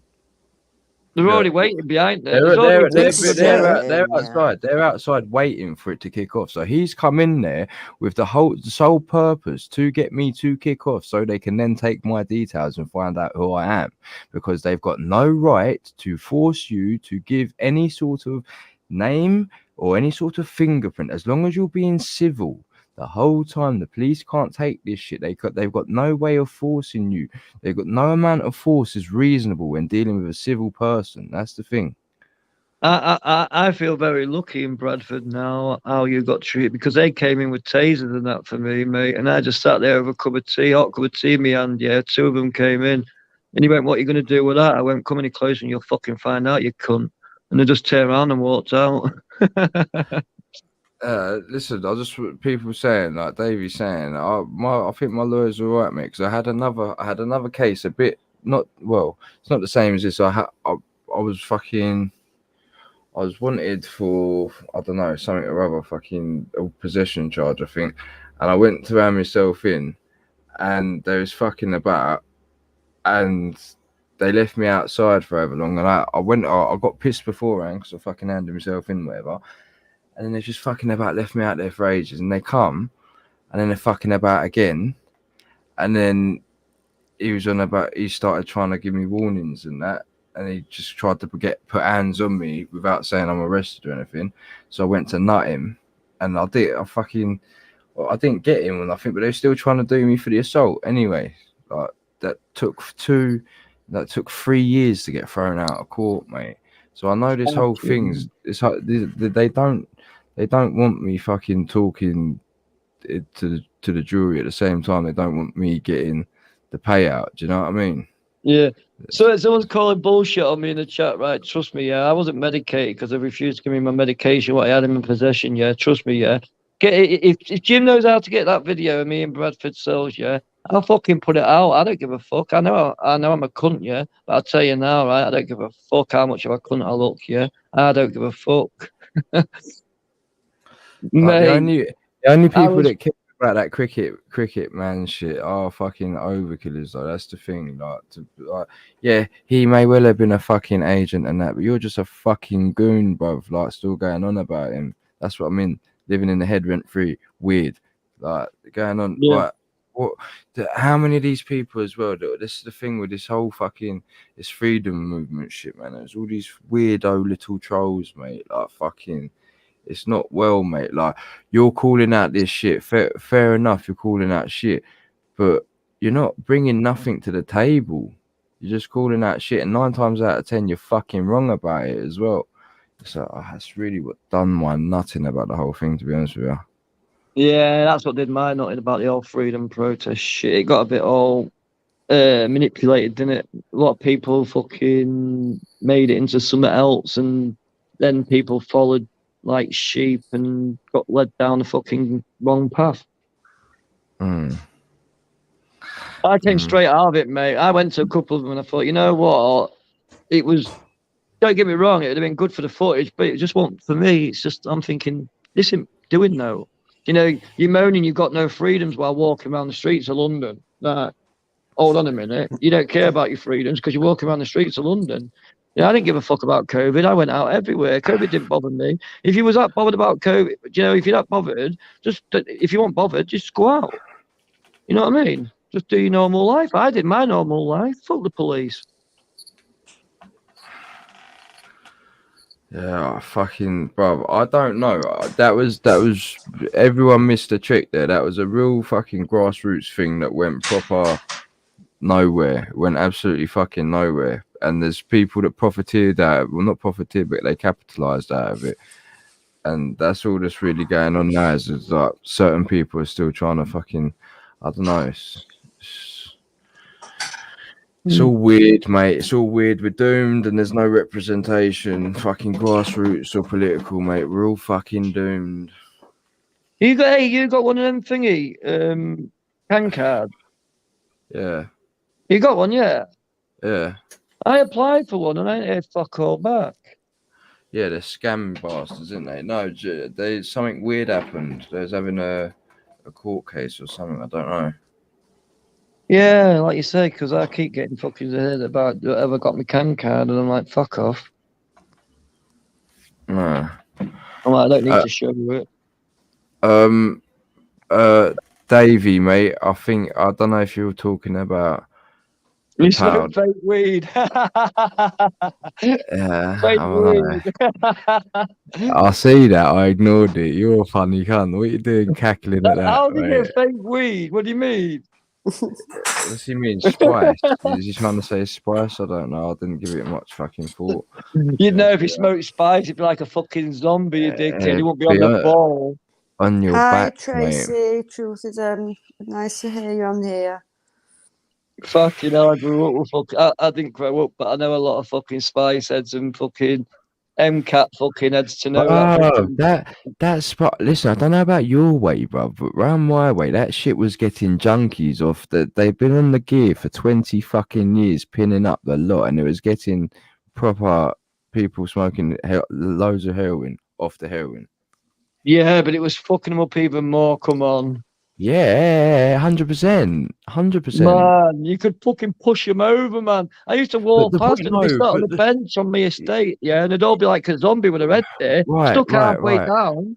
Right. Yeah, I know, but it's the point. The point I'm saying, yeah, they look pull some proper mad shapes in the middle of everywhere, mate. It's fucked. Fucking hell, how can you stand in that position for an hour, man? No. The point. I know they're fucking weird. Listen, but the point is, these, generally speaking, like historically, when people are addicted to heroin physically, when they come off it, it's violent for them. It's not a good time. Yeah, but these motherfuckers were getting off, so they were stopping smoking, stopping pinning up brown, and they were just smoking joints of that shit, and that was it, mate. It was like, that was weird, man. Oh, do you know what my mate's trick was, right? Comes from Israel. Sorry, I just had to put it on that. Do you know MCAT? Do you know like MCAT and all that? That comes from Israel too. You know Subitech. You'll know Subby from jail, won't you? Do you know what? It's what the heroin addicts. You're gonna sniff a mill. Yeah, where it's like 20 quid for half a mil or a mil or whatever. You're mad. I had 8 mils coming out my ear holes, mate. Yeah, mate. Yeah, do you know how much they're worth in jail? Fucking hell, mate. You're joking. 80. I'm just off to the toilet. Right, so yeah, do you know what my mate's trick was on people that used to come onto our estate who thought it was like cokeheads? He'd be like, I've got some nice coke here, lads. And he'd get a fucking line of subby, yeah. Sniff his line of subby and they'd be sat there fucking gouching with their mouth open and their eyes closed for about an hour and a half, and I'd be sat there in a chair throwing fucking I won't even tell you what I'll be throwing into the mouth. You're a pest, didn't you? Oh, mate, we used to. Oh, mate. Oh, yeah, I was an horrible bastard growing up. Oh, God. I still am, I know. I can be, I suppose. What's 1488? Fuck's sake, mate. Oh, no, that's all. That's what I'm saying. You lot got to get out of that fucking. That shit, man. That 88 business is no good, boys. I've got a limited edition T-shirt saying it's okay to be white, and it's number 14 of 88 made. You're lying. I swear, no. Do you want me to get you it now? I'll fucking get you it out now. No, don't get that. Don't get that out, bruv. That's not good optics. I wore it in London, man. They've got a picture of me on Open Not 8 with it on. Well, and you can see the 14 and the 88 on it. You're lying. No, they can't see that because that's on the sleeve. Under the T-shirt. No, it has got 14 of 88. It's a limited edition T-shirt. Yeah, that's crazy the way you got that, though. No, it's clever, isn't it? It's optics, isn't it? There's 88 T-shirts made. There's only 88 of these. It's okay to be white T-shirts made. And I bought number 14. I don't know who bought the other 88 because I only made one. That's what I mean. That's mental. What are you saying? Joking, lads. Come on, really. I'm not joking. I'll wear it next time I got a protest with you, yeah, Jim? Right, listen. I'm gonna end the stream, mate. You're getting a bit feisty, mate. I've got no white guilt, mate. Fucking hell. No, there's no white guilt, but you can't start saying fucking Hail Hitler and shit like that. I haven't said that, you daft cunt. I said I've got a T-shirt. I said it's okay to be white, and it's a limited edition, and it's number 14 of 88 made. Yeah, but, right, but this is You're what I not. mean. You're looking into it the wrong way.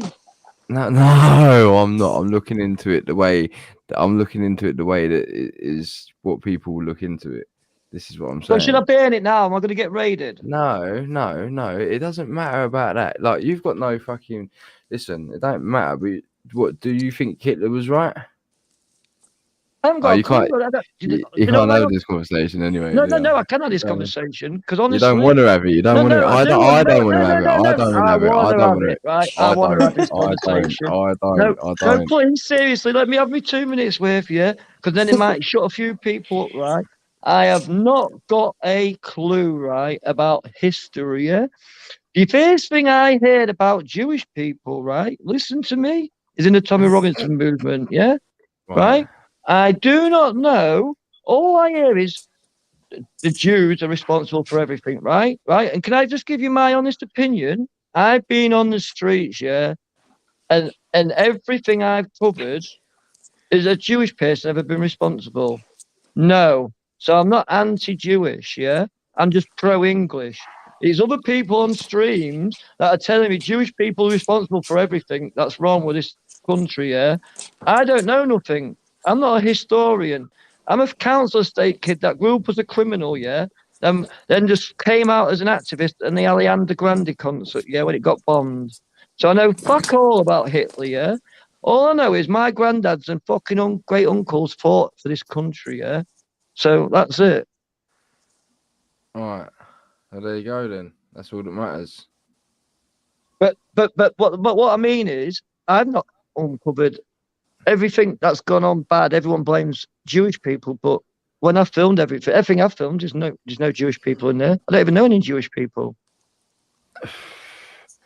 That's there you go then. So that's the end of that. Just wanted to get it off my chest because that's my honest opinion. Is people call me anti-Semitic and anti-Jewish, and I'm thinking, I don't know fuck all about what these words mean or who these people are, because I'm a pro-English. I care about English people and what's happening in our country now, the present, not the past.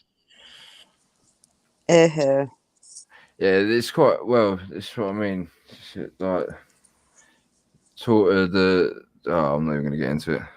Well, someone's called me a wimp. I'm not a wimp. I'm just being honest, honestly, right? Are they wimping you off?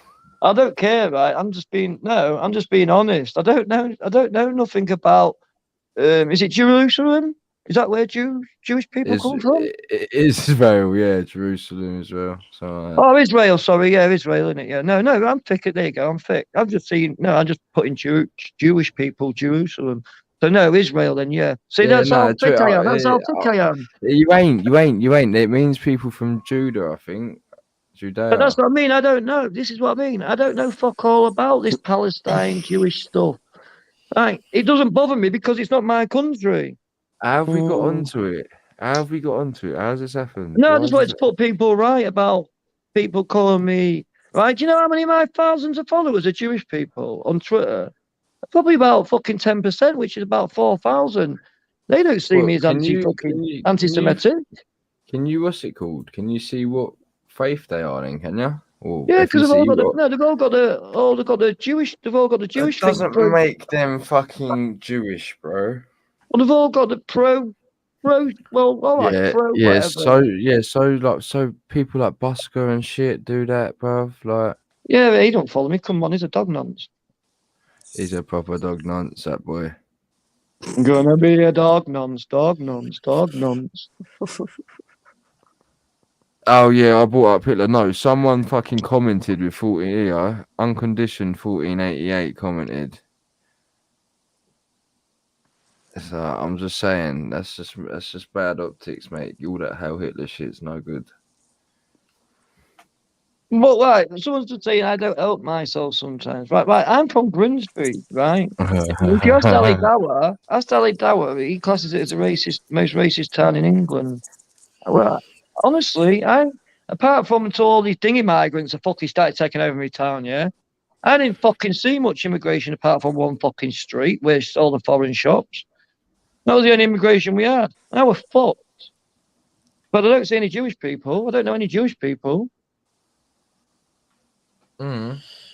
I think they mean like I think when people say that, they're on about specific families that run banks and shit like that.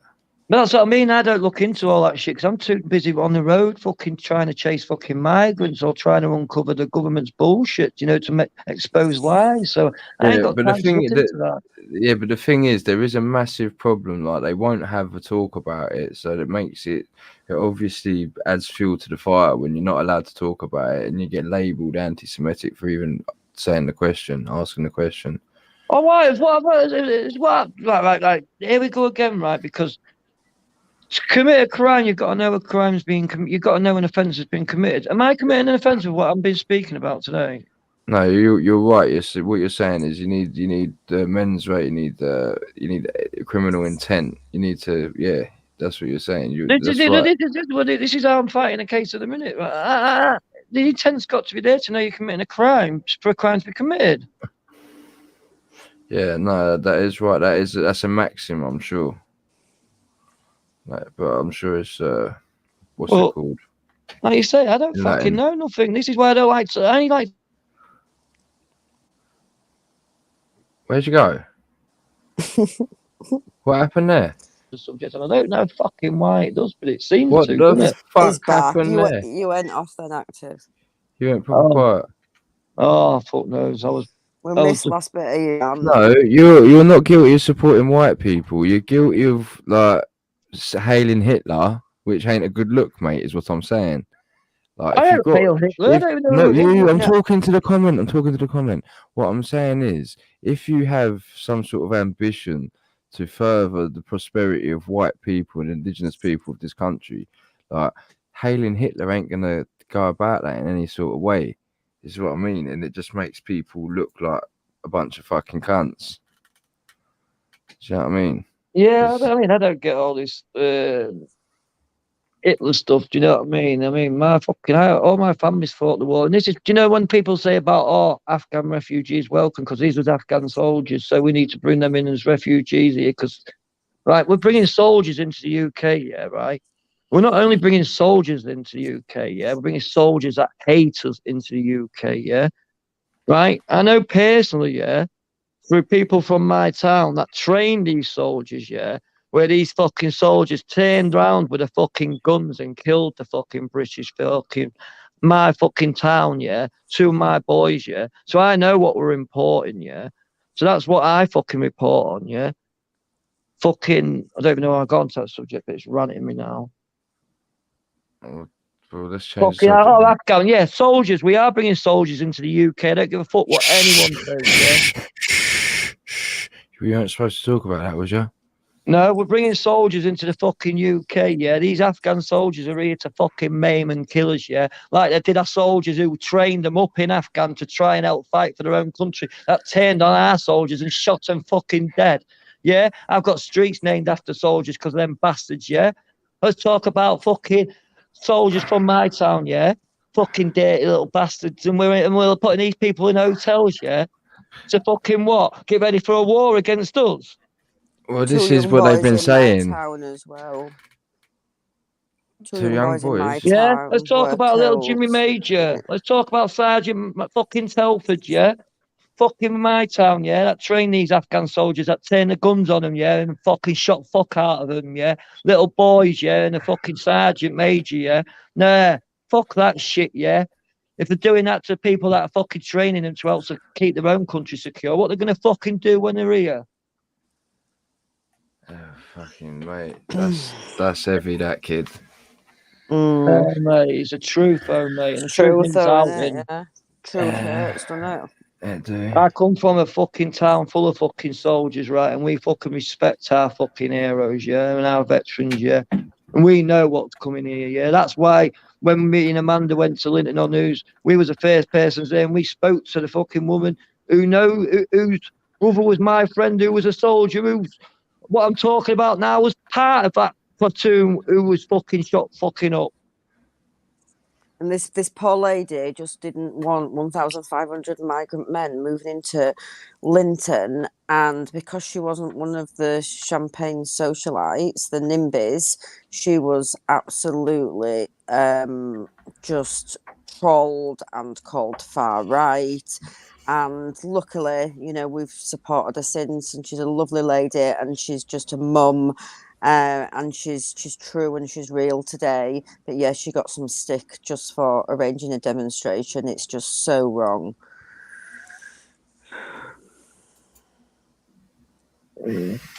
Fucking makes me mad, man. What we're fucking with people. Some people think that these people, like you say, these people was fighting for their country in Afghan.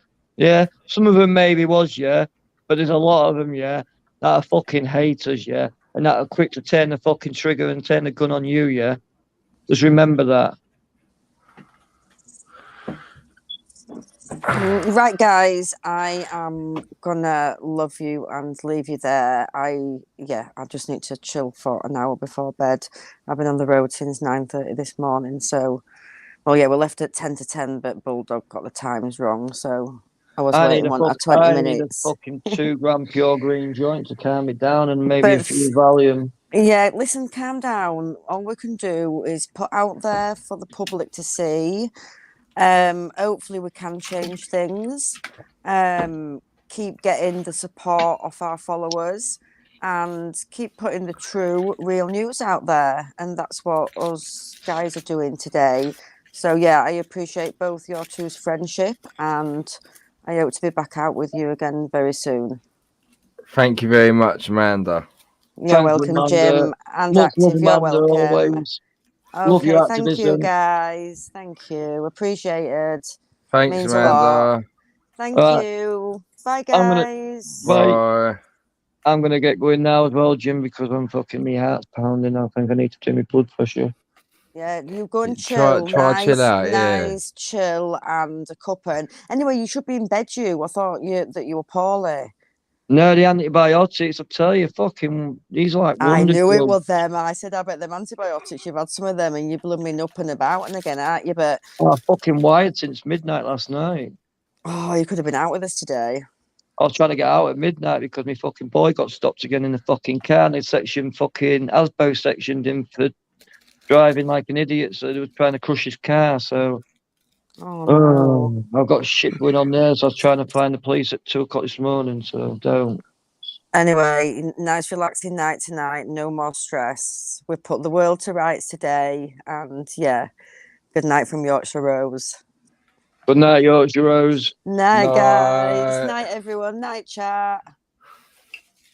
Night, Jim Bate. Night, mate. Bye, boys and girls. Thanks for tuning in. See you later.